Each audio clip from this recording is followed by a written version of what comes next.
আমাদেরকে সুস্থতা দেয় কে? আল্লাহ সুস্থতা দেয়। কেউ যেটা পারে না পারে কে? কেউ যেটা দেখে না দেখে কে? কেউ যেটা দেয় না দেয় কে?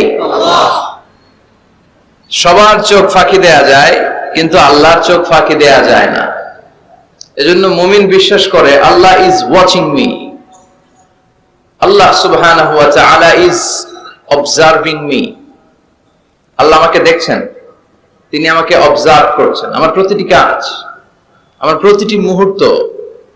In the day of judgement তার কাছে পাই টু পাই, তার সুপ্রিম কোর্টের কাঠগড়ায় দাঁড়িয়ে আমাকে হিসাব দিতে হবে। এটা হচ্ছে মুমিনের বিশ্বাস।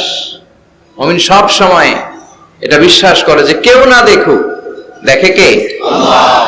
পুলিশের চোখ ফাঁকি দেওয়া যায় কি যায় না? কথা বলেন। পুলিশের চোখ ফাঁকি দেওয়া যায় না? সিগন্যাল দিয়ে রাখছে পুলিশ, যাবা না, হুট করে গাড়ি টান মারছে, কিছু করার আছে? র্যাবের চোখ ফাঁকি দেওয়া যায় কি যায় না? বিমানবন্দরে কাস্টমস অফিসারের চোখ, যারা দেশের বাইরে থেকে আসেন, ইমিগ্রেশন পুলিশরা জিজ্ঞেস করে গোল্ড আছে? গোল্ড কোন দেশ থেকে আসছেন? গোল্ডের বার আছে? তো তাদের চোখ ফাঁকি দিয়ে অনেকে দেশের বাইরে থেকে গোল্ড নিয়ে আসে। কত বড় টাকা আছে না নাই? দেখেন, ওদের চোখ ফাঁকি দেওয়া যায়।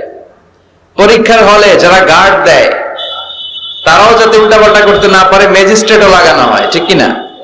ওই ম্যাজিস্ট্রেটের চোখ ফাঁকি দেওয়া যায় কি যায় না? ফাঁকি দেওয়া যায় না শুধু একজনের চোখ। এজন্য আমি সবসময় বলি যে কেউ যেটা দেখে না দেখে কে? কেউ যেটা শোনে না শোনে কে? আপনি যখন যে মুহূর্তে যেভাবে আল্লাহ তাআলাকে ডাক দেন তিনি শুনতে পায়। নাকি মাঝরাতে ডাক দিলে শোনে না? তুফানে পড়ে ডাক দিলে শোনে না? ভূমিকম্পের মাঝখানে ডাক দিলে উনি শোনে না? এই বিশাল ৭ আকাশ, ৭টা স্তরের জমিন, এই ৭ স্তরের জমিনের নিচে কোন গোপনতম প্রকোষ্ঠে কোন একটা বক্সের ভিতরে যদি ছোট্ট একটা মাকড়সা বা পিপিলিকা হেঁটে বেড়ায়, আল্লাহ বলেন আমি ৭ আকাশের উপর থেকে, আমার আরশের উপর থেকে ওই পিঁপড়ার পায়ের আওয়াজটাও শুনতে পাই। এজন্য বিপদে পড়লে, মন যখন বিষণ্ণ থাকবে, দুঃখের সময়ে আমরা চাইবো কার কাছে? সব সময় প্রশংসা করব কার? ইযা সাআলতা ফাসআলিল্লাহ ওয়া ইযা ইসতাআনতা ফাসতাইন বিল্লাহ। যখন সাহায্য চাইবে আল্লাহর কাছে চাও, যখন কোনো কিছুর প্রয়োজন হবে আল্লাহর কাছে চাও। বিষ্ণু বলেছেন তোমার পায়ের জুতার ফিতাও যদি ছিঁড়ে যায়, মুচির দোকানে যাওয়ার আগে, জুতা ছিঁড়ে গেছে, মুচির দোকানে তো যেতেই হবে, কিন্তু মুচির দোকানেও যাওয়ার আগে চাইবা কার কাছে? আল্লাহর কাছে। এটা হচ্ছে মুমিনের বিশ্বাস। অগাধ বিশ্বাস থাকবে তার আল্লাহর উপর। যে কোনো পরিস্থিতিতে মুমিন এটা বিশ্বাস করে যে এই ক্রাইসিস থেকে একমাত্র আমাদেরকে উত্তরণ করতে পারেন একটা সত্তা। চিল্লায় বলেন তিনি কে? আল্লাহ। এজন্য সবসময় আমরা তার প্রশংসা করব। আল্লাহর প্রশংসা কি কম কম না বেশি বেশি?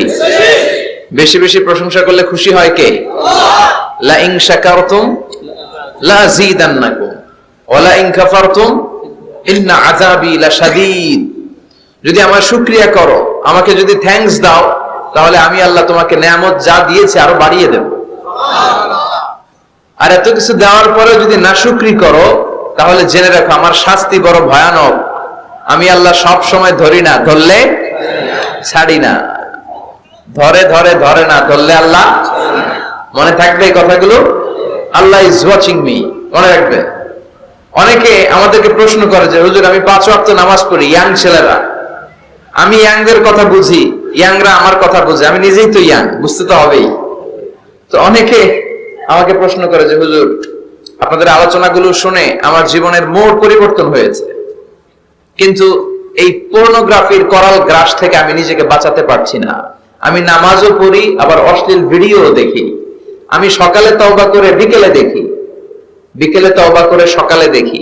এরকম সমস্যা আমার অনেক যুবক ভাইদের আছে না নাই? তোমাদের যাদের এই সমস্যা, তাদের মোবাইলের ওয়েলকামিং নোটে তুমি লিখে রাখবে আল্লাহ ইজ ওয়াচিং মি, মানে আল্লাহ আমায় দেখছেন।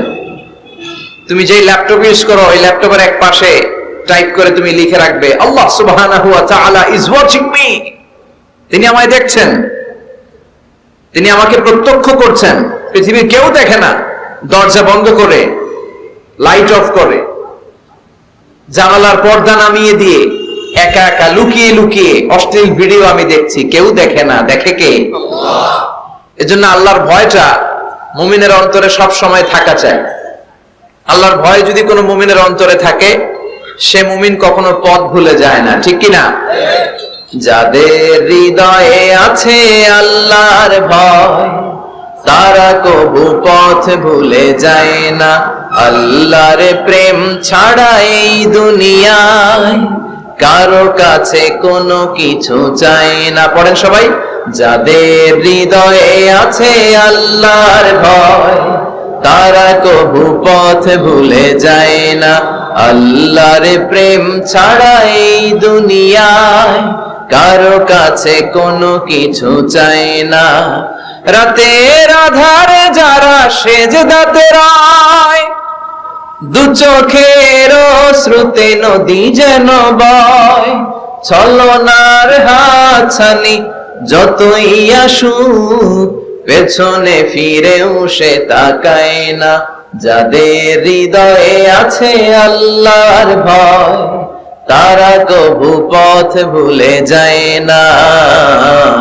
আল্লাহর প্রেম ছাড়া এই দুনিয়ায় কারো কাছে কোনো কিছু চায় না। চিল্লায় বলেন ঠিক কিনা? আল্লাহর ভয় এটা অনেক দামি জিনিস। এটার নাম হচ্ছে তাকওয়াল্লাহ। এটার নাম কি? তাকওয়া।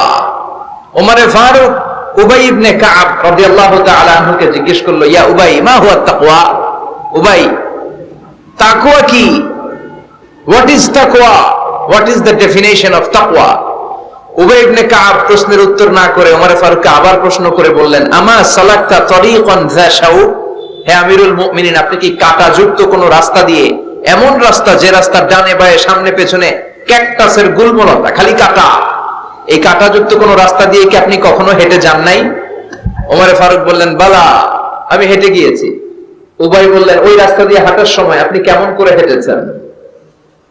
ওমর ফারুক বললেন, ইজতাহাদতু ওয়া ইস্তামারতু, আমি এমন ভাবে হেঁটে গিয়েছি যাতে আশেপাশে ডানে বায়ে কাঁটা আমার গায়ে না লাগে, আমার জুব্বায় না লাগে। আমার জুব্বাটা ধরে আঁটো সাঁটো করে সন্তপর্ণে খুব সচেতনতার সাথে আমি হেঁটে গিয়েছি যাতে কাঁটা গায়ে না বিধে।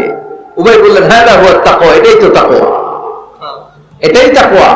এমন ভাবে পৃথিবীতে আপনাকে চলতে হবে যাতে শয়তানের কোনো হাতছানি, কোনো পাপ, কোনো পঙ্কিলতা, কোন ধরনের অশ্লীল বিষয় আপনার গায়ে পৌঁছতে না পারে।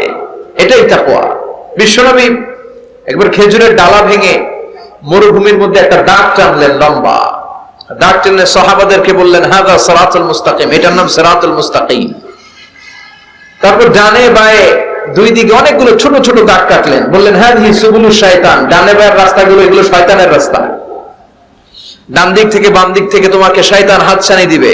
গানের কনসার্টে চলো, দুম্মা চলে ধুম দেখতে চলো, জুয়াবাজিতে চলো, নিষিদ্ধ পল্লীতে চলো, একটার পর একটা হাতছানি আপনাকে ডানে বায়ে সামনে থেকে পেছন থেকে আপনাকে গ্রাস করে ফেলতে চাইবে। কিন্তু মুমিন যখন সিরাতুল মুস্তাকিমের পথে একবার উঠেছে, এই পথটা শুরু হয়েছে দুনিয়া থেকে, এটার ওই প্রান্তে আছে জান্নাতুল ফেরদাউস, ঠিক কিনা?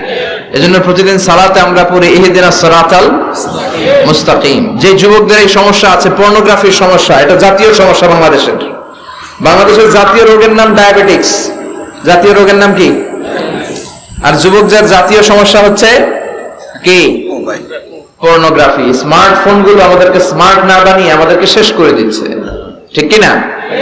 এজন্য আপনার একটা শক্ত সিদ্ধান্ত পারে আপনাকে জান্নাতি বানাতে, আর আপনার দুর্বল সিদ্ধান্তটাই আপনাকে জাহান্নামী বানানোর জন্য যথেষ্ট। এজন্য মুমিন মাত্রই তাকে বিশ্বাস করতে হবে, আল্লাহ ইজ ওয়াচিং মি। কি বিশ্বাস করবেন?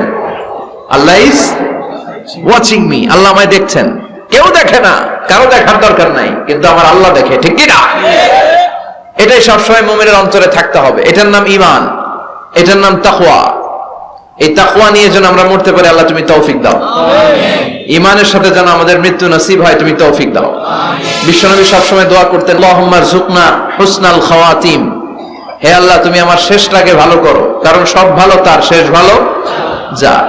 এরকম অনেকে আছে আজীবন ইসলামের পক্ষে ছিল, কিন্তু শেষকালে মুরতাদ হয়ে মারা যায়, আছে না নাই?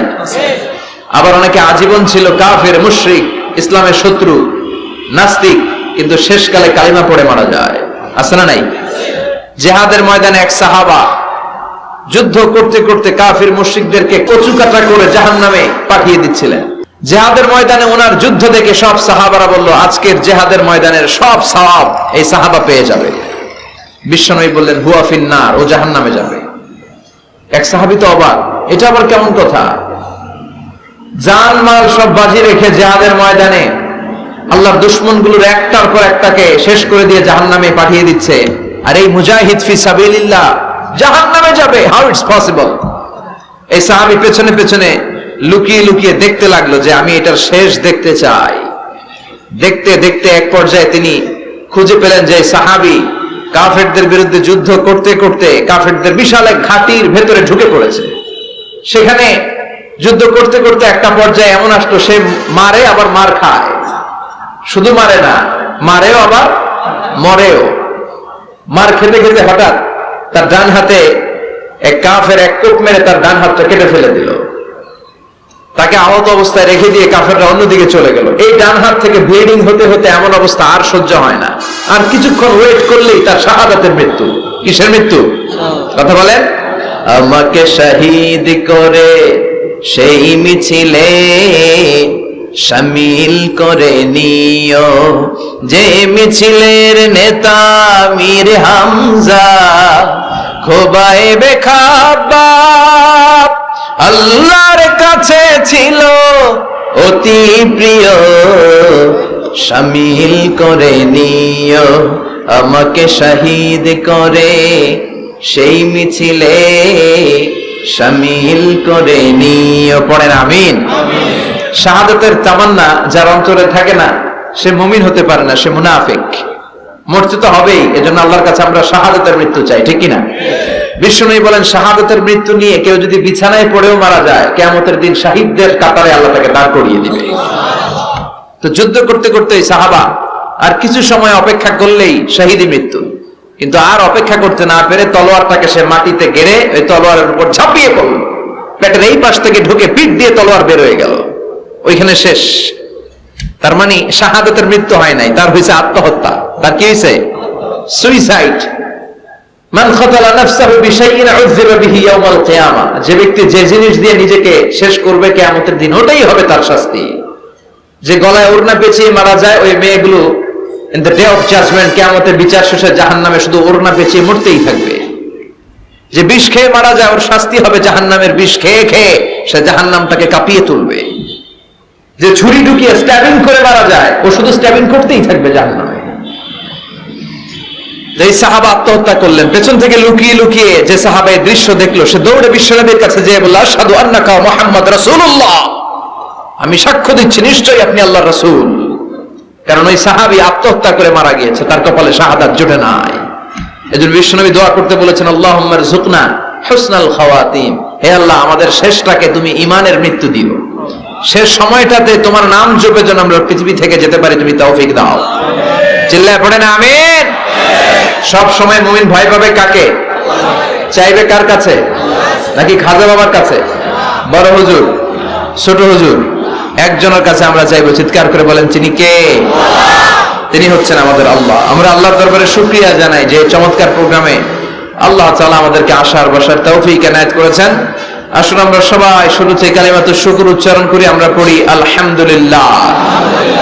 সবাই পড়েন রব্বানা লাকাল হামদ হামদান কাসীরান তাইয়িবান মুবারাকান ফীহি ইয়া রাব্বি লাকাল হামদু কামা ইয়ানবাগি লিজালালি ওয়াজহিকা ওয়া আযীমি সুলতানিকা লাকাল হামদু বিল ঈমান লাকাল হামদু বিল ইসলাম লাকাল হামদু বিল কোরআন।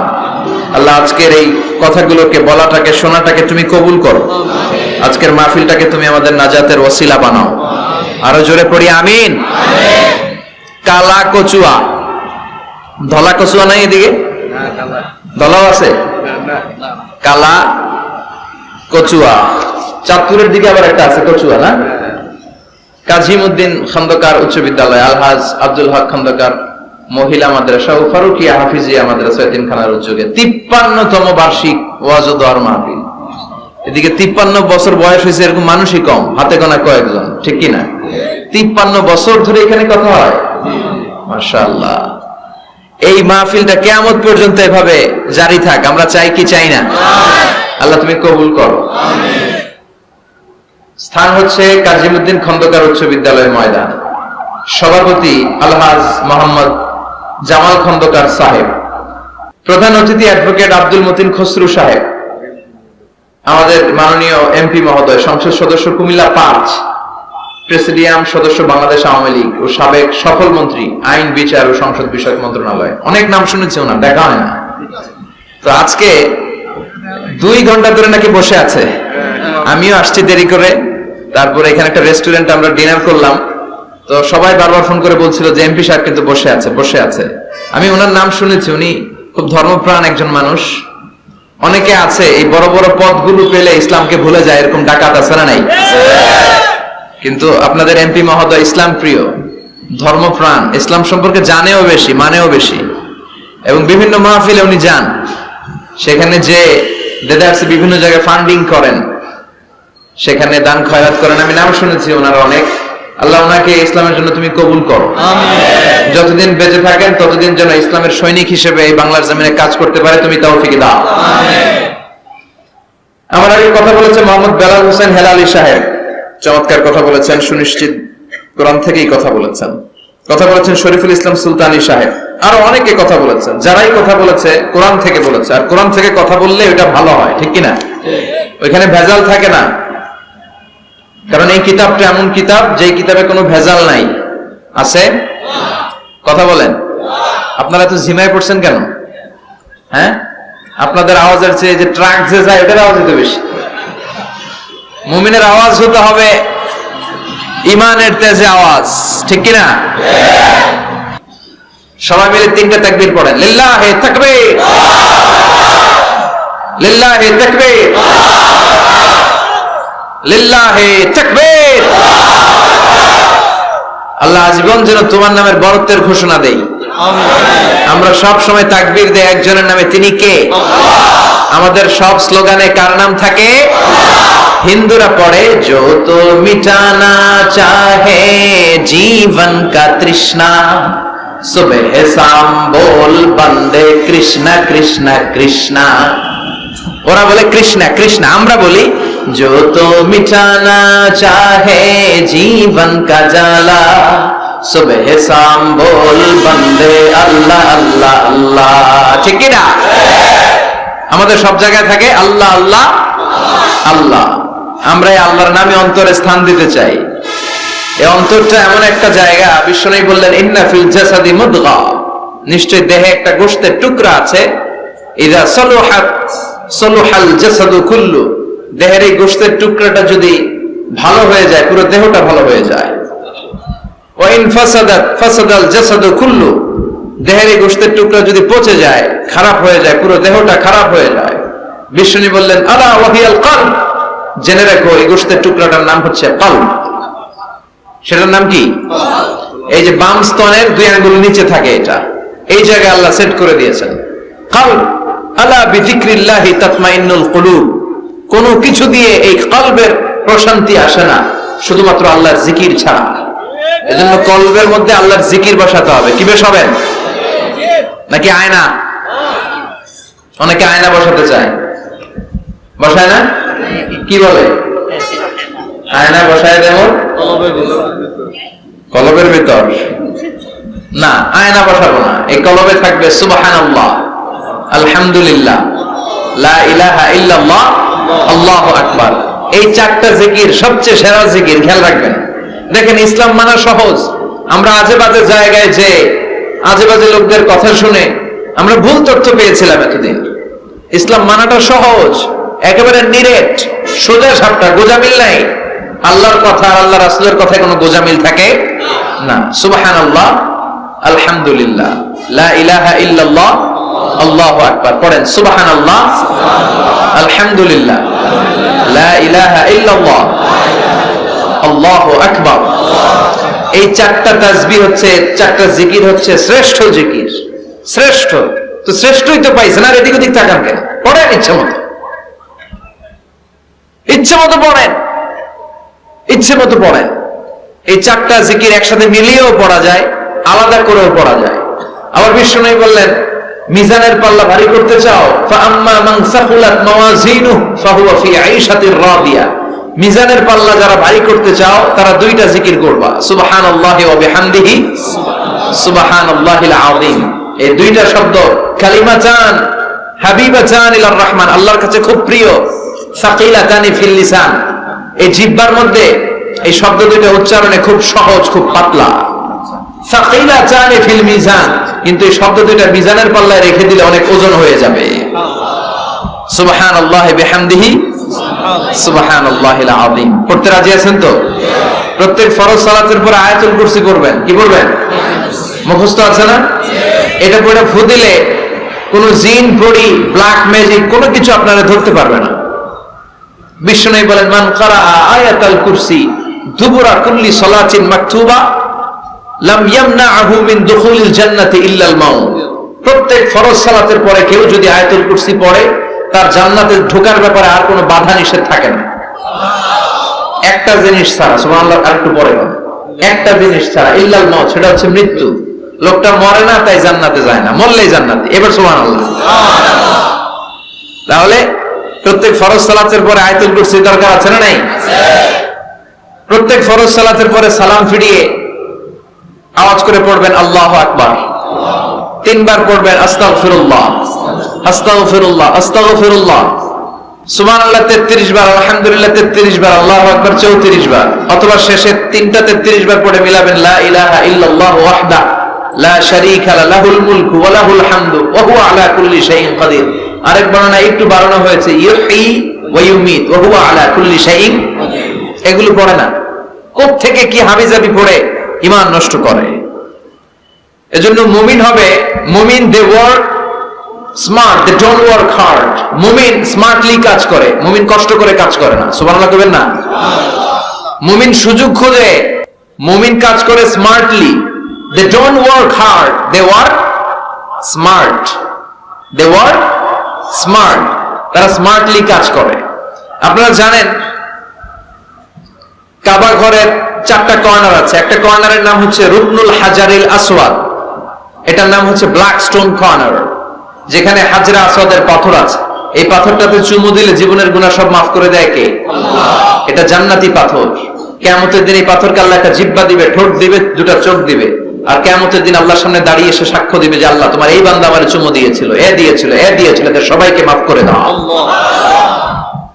তাই হাজরা আসওয়াদের কর্নার আর কাবা ঘরের যে স্বর্ণ দিয়ে খচিত দরজা, এই হাজরা আসওয়াদের কর্নার আর দরজার মাঝখানে ছোট্ট একটু জায়গা, এটারে আরবিতে বলে মুলতাসাম। আমার সাথে সাথে পড়েন, এটারে আরবিতে কি বলে? ইলতাসামা ইয়ালতাজিমু ইলতিজামান। মুলতাজিম, মুলতাজাম মানে হচ্ছে যেটার সাথে লেগে থাকা হয় সব সময়।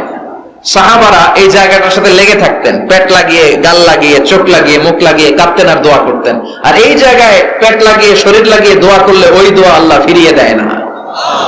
কিন্তু ওই জায়গায় দোয়া করার চান্সও এত সহজে পাওয়া যায় না, ধাক্কা ধাক্কি যুদ্ধ করতে হবে আপনাদের।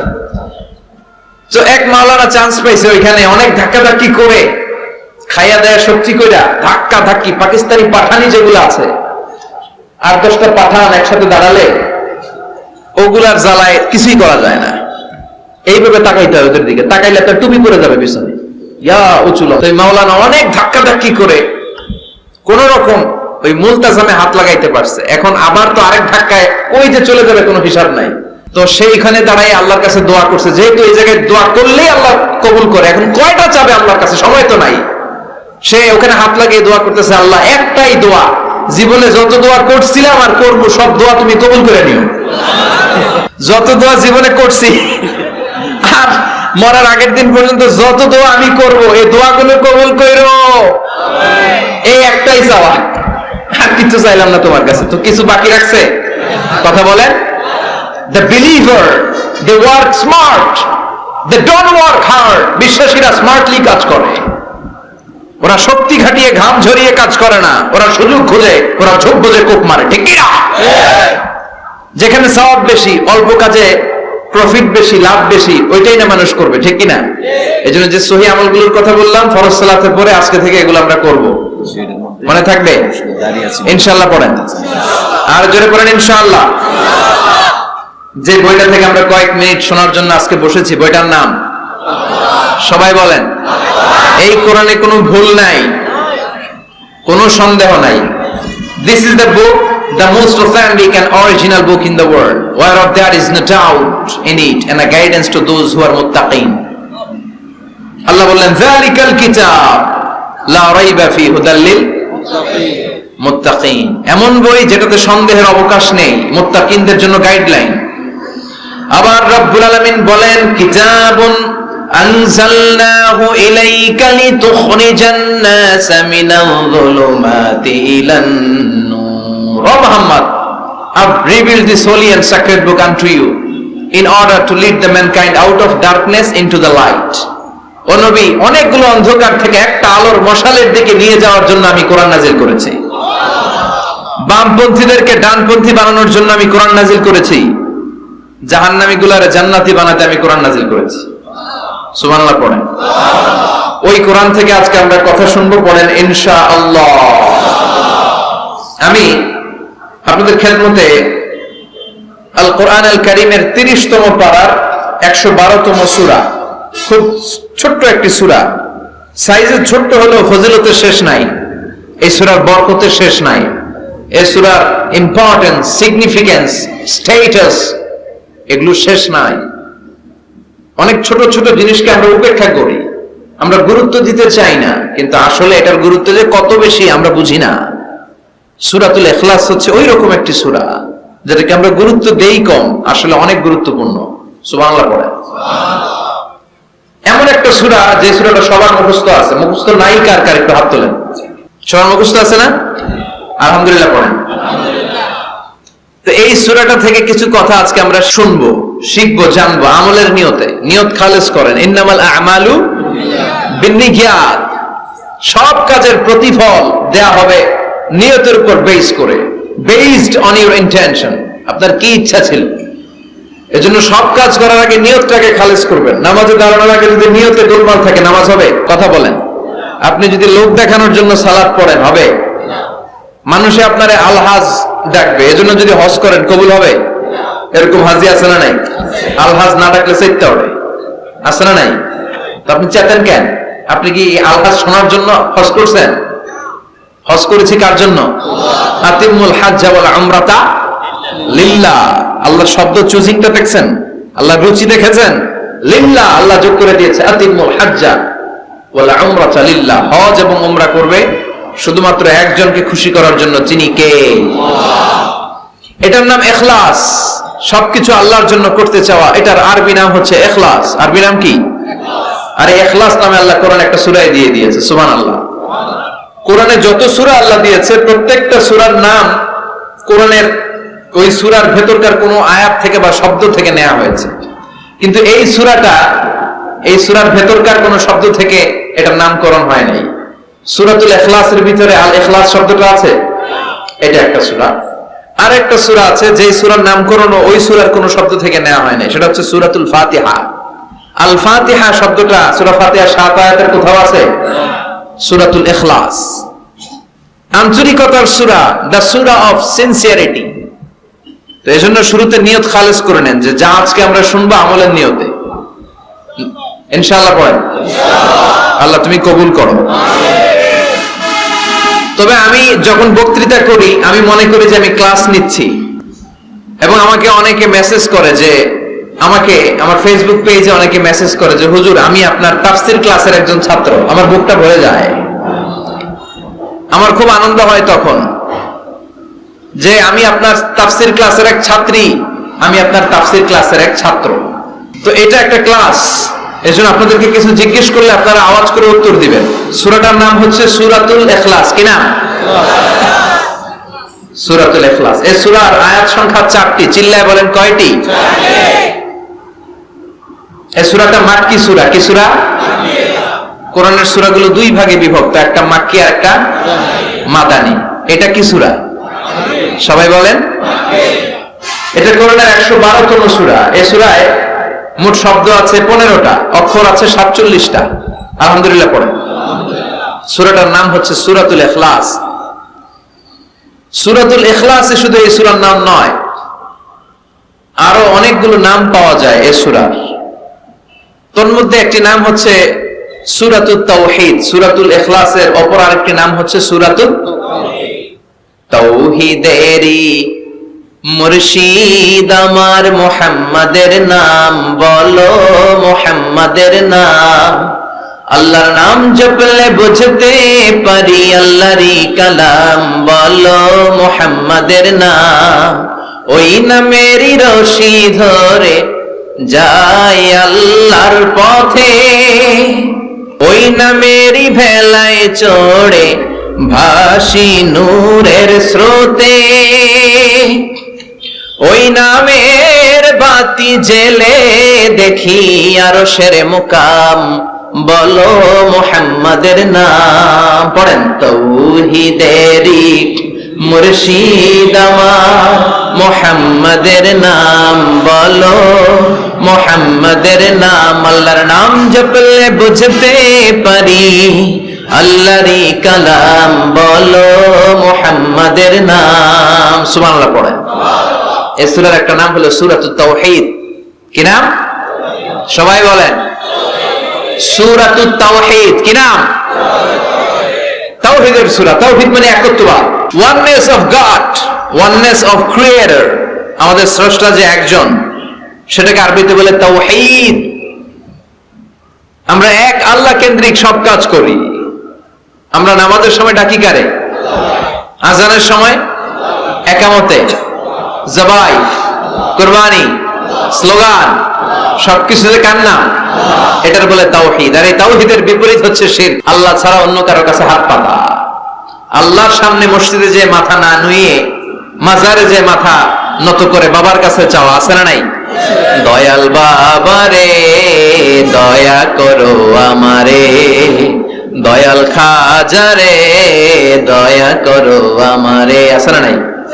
বাবা খাজা কেউ দয়া করতে পারে না, দয়া করার মালিক কে? আল্লাহ। এজন্য বলতে হবে দয়াল আল্লাহ রে দয়া করো আমারে। পড়েন। দয়াল আল্লাহ রে দয়া করো আমারে। মৃত ব্যক্তির কাছে কিছু চাওয়া যায় না, খেয়াল করে শুনবেন। আল মাইয়িতু ফিল কবর কাল গারিকু ফিল বাহর। সাঁতার না জানা ব্যক্তি সাগরে পড়ে গেলে যেমন অসহায়, কবরে চলে গেলে মানুষটা এরকম অসহায়, সে চেয়ে থাকে আপনারা কি পাঠাইবেন, আপনারা তার জন্য কি পাঠান, এটার জন্য সে ওয়েট করে। সে কিছু পাঠাতে পারে না, সে আপনার বিপদ থেকে উদ্ধার করতে পারে না, সে আপনার মনের আশা পূর্ণ করতে পারে না। আপনার মনের আশা পূর্ণ করতে পারে শুধু একটা সত্তা। চিল্লায় বলেন তিনি কে? এটার নাম তাওহীদ। এটার নাম কি? এজন্য খাজা বাবার দরবারেতে কেউ ফিরে না খালি হাতে। এগুলো বলবেন কখনো? কেউ ফিরে না খালি হাতে, খাজারে তোর দরবারেতে, বলে না? এটা কি সত্যি? কত দরবার থেকে কত লোক খালি হাতে ফিরে। দামি ঘড়ি পরে গেছে, ঘড়ি চুরি হয়েছে, আমি খালি হাতে ফিরে। পকেট ভর্তি টাকা নিয়ে গেছিল, টাকা চুরি হয়ে যায়, খালি পকেটে ফিরে, আছে না নাই? এক দরবার থেকে কেউ কোনোদিন খালি হাতে ফিরে না। চিৎকার করে বলেন দরবারটা কার? কেউ ফিরে না খালি হাতে, আল্লাহরে তোর দরবারেতে। পড়েন। কেউ ফিরে না, মনে থাকবে? এটার নাম তাওহীদ। এটার নাম। আর এর বিপরীত হচ্ছে শিরক। বিপরীত কি? ইন্নাল্লাহা লা ইয়াগফিরু আন ইউশরাকা বিহি ওয়া ইয়াগফিরু মা দুনা যালিকা লিমান ইয়াশা। আল্লাহ বলেন তিনি সব গুনাহ মাফ করে দিতে পারেন, সব গুনাহ তিনি ক্ষমা করে দেন, সব পাপ তিনি মার্জনা করে দেন, শুধুমাত্র শিরকের পাপ ছাড়া। কোন পাপ ছাড়া? মনে থাকবে? শিরক করছেন তো মরছেন, শিরক করেছেন তো মরেছেন। ক্যান্সারের অ্যান্সার আছে, শিরকের কোনো অ্যান্সার নাই, কারণ আল্লাহ সব মাফ করে, এটা মাফ করে না। ইন্না শিরকা লা যুলমুন আযীম। এটা মহাপাপ, সব পাপের বড় পাপ, সব পাপের বাপ। এটার নাম শিরক। এটার নাম কি? চাবো আল্লাহর কাছে, চাবো সেজদা দিব আল্লাহর কাছে, সেজদা দেব। আশা আকাঙ্ক্ষা জ্বালা যন্ত্রণা সব দূর করে দিতে পারে একজন। চিৎকার করে বলেন তিনি কে? বিশ্বনবী বলেন হাদিসে কুদসিতে আল্লাহ ফরমান, কিয়ামতের কঠিন ময়দানে পাহাড় পরিমাণ গুনাহ নিয়ে, সাগরের অথই জলরাশি পরিমাণ গুনাহ নিয়ে, ও বান্দা যদি তুমি আমার কাছে হাজির হয়ে যাও, ওই গুনার মধ্যে যদি শিরকের কোনো গুনাহ না থাকে, তাহলে আমি আল্লাহ পাহাড় পরিমাণ, সাগরের জলরাশি পরিমাণ ক্ষমার দয়া নিয়ে তোমার কাছে হাজির হয়ে যাব। লাইন আশরাকতা লায়াহবাতান্না আমালুক ওয়া লা তাকুনান্না মিনাল খাসিরিন। যদি শিরক করো তোমার সব আমল শেষ। আপনার রোজা, আপনার নামাজ, আপনার জিকির, আপনার হজ সবগুলো বরবাদ করে দিবে কে? এজন্য আমরা যখন নামাজে দাঁড়াই, আল্লাহ বলে নামাজ পড়ে আগে ঘোষণা দে তুই মুশরিক না মুওয়াহহিদ। আমরা পড়ি ইন্নী ওয়াজ্জাহতু ওয়াজহিয়া লিল্লাযী ফাতারাস সামাওয়াতি ওয়াল আরদা হানিফাও ওয়া মা আনা মিনাল মুশরিকিন। ওয়া মা আনা মিনাল মুশরিকিন এর মানে কি? আমি মুশরিক না, আল্লাহ আমি মুশরিক না, আল্লাহ আমি মুশরিক না। আবার যখন আরাফার ময়দানে লক্ষ লক্ষ হাজী সাহেবান ইজার আর রেদা, সাদা রঙের একটা চাদর পরে, সাদা রঙের একটা লুঙ্গি পরে, চোখের পানি ছেড়ে আরাফার ময়দানে কাঁদে। আল্লাহ বলে কান্না করবি পরে, আগে বল শিরক করস নাকি? আমরা বলি লাব্বাইক আল্লাহুম্মা লাব্বাইক, লাব্বাইক লা শারীকা লাক, আল্লাহ কোনো শিরক করি না, তোমার সাথে কাউরে অংশীদার স্থাপন করি না, তুমি সব রাজার বড় রাজা, মহারাজা, তোমার সাথে কোনো শরীক নাই, তোমার সমকক্ষ মহাবিশ্বে কেউ নাই। এটার নাম তাওহীদ। এটার নাম কি? এজন্য শিরকের সাথে আমাদের কোনো ধরনের সম্পর্ক নাই। বিশ্বনবী বললেন শিরক হচ্ছে আখফা মিন দাবিবিন নামাল, পিঁপড়ার গুটি গুটি পায়ের চেয়েও ভয়ঙ্কর। পিঁপড়া যেমনি গুটি গুটি পায়ে হেঁটে হেঁটে মিষ্টির দোকানে ঢুকে যায়, যেখানে মিষ্টি রেখেছেন, মিষ্টি জাতীয় খাবার রেখেছেন, ওই পাতিলের ভেতরে লুকিয়ে লুকিয়ে গুটি গুটি পায়ে যেমনি পিঁপড়া ঢুকে যায়, তেমনি শিরক করলে শির গুটি গুটি পায়ে আপনার দেহের ভেতরে ঢুকে আপনার ঈমানকে বরবাদ করে সারখার করে দিবে, শেষ হয়ে যাবে আপনার ঈমান। এজন্য শিরকের সাথে আমাদের কোনো সম্পর্ক আছে? শিরকের সাথে যে সম্পর্ক নাই, তাওহীদে যে আমাদেরকে বিশ্বাসী হতে হবে, সেই লক্ষ্যে আল্লাহ তাআলা এই সূরার আরেকটা নাম দিলেন, সেটা হচ্ছে সূরাতুত তাওহীদ। সেটার নাম কি? তাহলে সূরাতুল ইখলাসে শুধু সূরাতুল ইখলাসের নাম নয়, এটার আরেকটা নাম কি মনে থাকবে সবার? এই সূরার আরেকটা নাম হচ্ছে সূরাতুল মা'রিফা। সূরাতুল, কথা বলেন, জোরে বলেন। আপনাদের জিমানি ধরছে? 2-4 জনই কয়, বাকিরা কয় না। বাকিরা কয় না, ক্লাস করুন না, আপনি পড়ায় যান। আছে না নাই? এই সূরার নাম সূরাতুল মা'রিফা। চিল্লায় বলেন কি নাম? এইভাবে উত্তর করতে হবে। মা'রিফা, মা'রিফা মানে জানা বা চিনা। মা'রিফা মানে কি? জানা বা চিনা। এই সূরা পড়লে আল্লাহর জানা যায়, এই সূরা তেলাওয়াত করলে আল্লাহরে চিনা যায়। তাহলে যারা আল্লাহরে চিনে বেশি, আল্লাহরে জানে বেশি, আল্লাহরে মানে বেশি, তারাই মারেফতের লোক। কথা কন? কিন্তু আমগো বাংলাদেশে এটার নাম দিয়েছে মারেফত। মারিফা এটার নাম দিয়েছে কি? মারে, আসলে মাইরের পথ, ঠিক কি না? ইসলামের সৌন্দর্য, the beauty of Islam, they distorted the beauty of Islam. ইসলামের সৌন্দর্যকে তারা নষ্ট করেছে। এরকম আছে না? নামাজ পড়ে না, রোজা রাখে না, পর্দা করে না, চুলের মধ্যে জট পাকিয়ে রাখে, লাল শালু পরে ঘুরে বেড়ায়, আর বলে কলব পরিষ্কার তো সব পরিষ্কার। এরকম ডাকাইত আছে না নাই? দোদেল বান্দা কালমা চোরে, না পায় শ্মশান না পায় ঘর, দিন থাকিতে আয়রে পথে ছাইড়া দে ভণ্ডামি, ভণ্ডামি ভণ্ডামি ভণ্ডামি, ছাইড়া দে ভণ্ডামি। এগুলো হলো ভণ্ডামি। কথা বলেন। নামাজ কালাম পড়ে না, ইবলিস শয়তানের নানা, কালা কুচু হয় না এগুলা। নামাজ নাই, তোর সাথে আমার কথা নাই, ঠিক কিনা?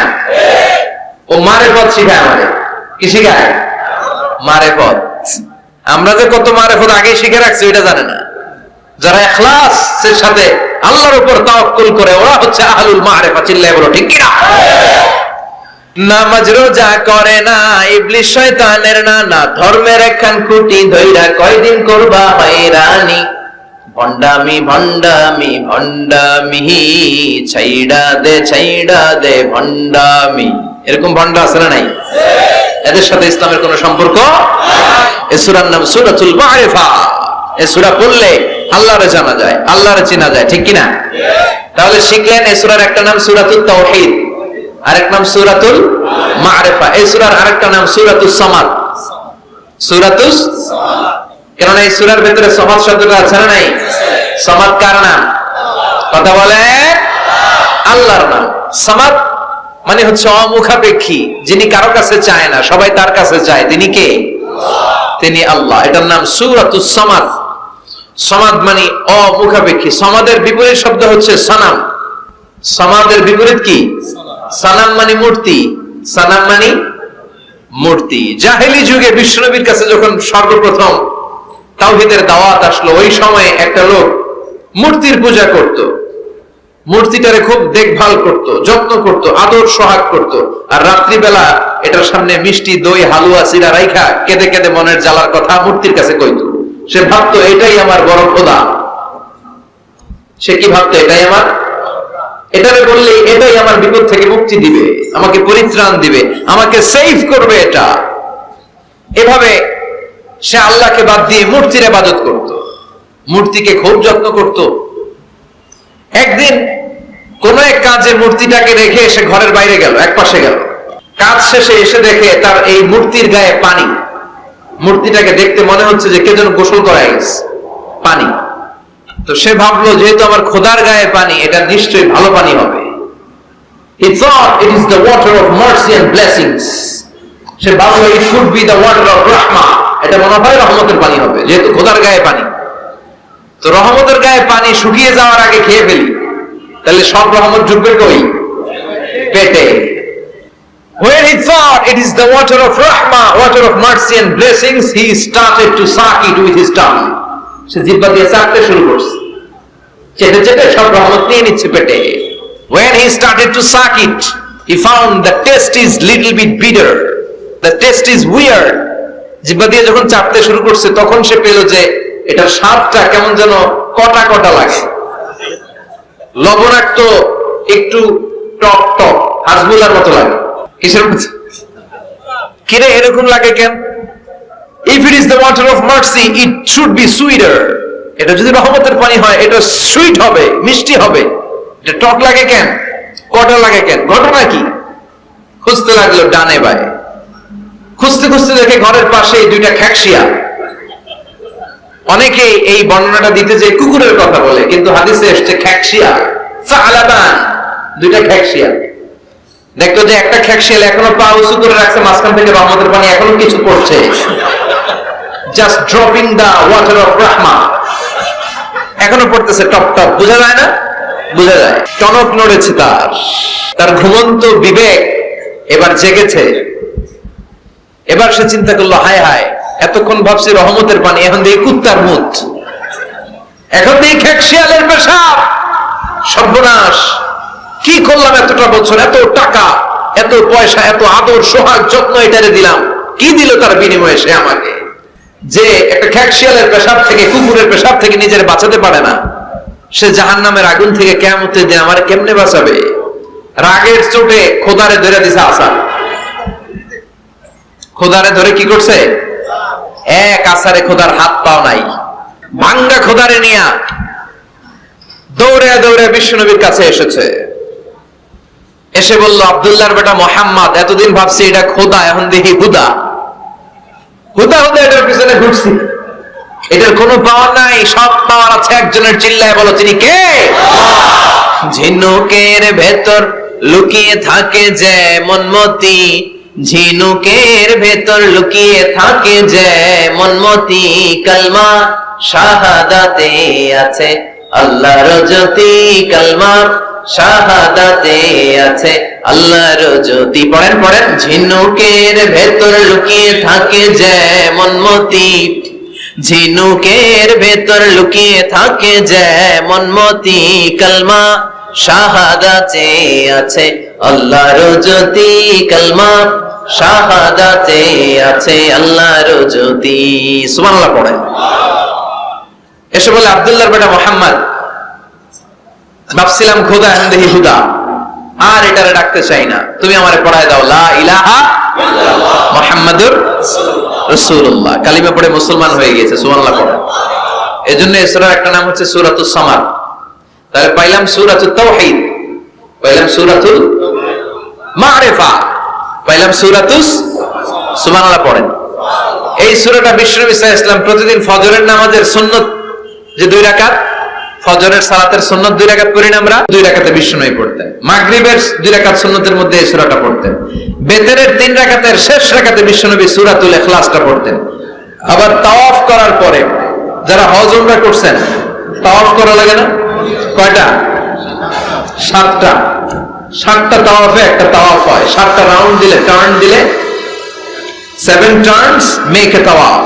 7টা টার্ন দিবেন আপনি, তখন একটা তাওয়াফ হয়। এই ইবাদতটা শুধু মক্কাতুল মুকাররমাতে করা যায়, আর পৃথিবীর কোথাও করা যায়? তাওয়াফ। প্রতিদিন 120টা রহমত নাজিল হয় কাবা ঘরে। সিত্তুন আলিত তাইফিন, 7টা তাওয়াফকারীদের জন্য। 40 আলিল মুসাল্লিন, 40টা যারা কাবা ঘরে নামাজ পড়ে তাদের জন্য। ওয়াল 20 লিন-নাযিরিনা ইলাল কাবা, বাকি 20টা যারা নামাজও পড়ে না, তাওয়াফও করে না, শুধু কাবার দিকে দু চোখ মেলে তাকিয়ে থাকে, তাদের উপর প্রতিনিয়ত 20টা রহমত নাজিল হতে থাকে। প্রতিদিন 120টা রহমত নাজিল হয় কাবাকে কেন্দ্র করে। সুবহানাল্লাহ। বাড়িতে গিয়া চিৎকার করে আল্লাহু আকবার।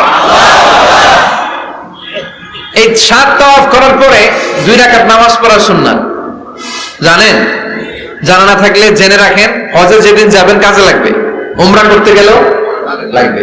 7 তাওয়াফ করে 2 রাকাত সালাত পড়তে হয়। এই 2 রাকাতের প্রথম রাকাতে বিশ্বনবী পড়তেন সূরাতুল কাফিরুন, কুল ইয়া আইয়ুহাল লা আ'বুদু মা, আর দ্বিতীয় রাকাতে পড়তেন সূরাতুল ইখলাস। সুবহানাল্লাহ পড়েন। আবার বিশ্বনবী এই সূরাকে বলেছেন সুলুসুল কোরআন, কোরআনের 3 ভাগের 1 ভাগ। একবার কেউ যদি তাজবিদের সাথে সূরাতুল ইখলাস তেলাওয়াত করে, রব্বুল আলামিন তার আমলনামায় 10 পারা কোরআন তেলাওয়াতের সওয়াব দিয়ে দিবে। 2 বার তেলাওয়াত করলে 20 পারার সওয়াব দেয়া হবে। 3 বার যদি কেউ এই ছোট্ট সূরাটা কেবলমাত্র 3 বার তেলাওয়াত করে, পুরো কোরআন খতমের সওয়াব আমলনামায় দিবে কে? ফজিলত কম না বেশি? টের পাচ্ছেন তো ফজিলতটা? 3 বার পড়লে পুরো কোরআন কভার। কোন কোন মুহাদ্দিসিন বলেছেন না, বিশ্বনবী সুলুসুল কোরআন দ্বারা 1/3 অফ দ্য বুক দ্বারা এটা বুঝায় নাই। বিশ্বনবী বুঝিয়েছেন পুরো কোরআনটাকে যদি প্রেসাইজ করা হয়, কনসাইজ করা হয়, যে হুজুর পুরো কোরআনের সব কথাগুলো আপনি প্রেসাইজ করে 3 শব্দে আমারে বলেন যে পুরো কোরআন আল্লাহ কি বলেছে, তাহলে আমি বলবো কোরআনে আল্লাহ আপনাকে বলেছে তাওহীদের কথা, বলেছে রিসালাতের কথা, আর বলেছে আখিরাতের কথা। তাহলে পুরো কোরআনের মৌলিক কথা 3টা। 1 নাম্বার তাওহীদ, 2 নাম্বার রিসালাত, 3 নাম্বার সবাই বলেন 1 নাম্বার, 2 নাম্বার, 3 নাম্বার। যেহেতু এই সূরাটা তাওহীদ নিয়ে কথা বলে, যেহেতু এই সূরাটা তাওহীদের রূপরেখা অঙ্কন করেছে, সেহেতু কেউ যদি এই সূরাটা পড়ে কেমন যেন সে কোরআনের 3 ভাগের 1 ভাগ তেলাওয়াত করে ফেললো। কোন সুবহানাল্লাহ। এজন্য এটাকে বিশ্বনবী বলেছেন সুলুসুল কোরআন, 1/3 অফ দ্য বুক। হয় একবার পড়লে 10 পারা, 2 বার 20 পারা, 3 বারে পুরো খতম, না হয় অন্তত তাওহীদের সব বিষয়গুলো আপনার অন্তরের মধ্যে ঢুকে যাবে। চিল্লায় কোন আল্লাহু আকবার।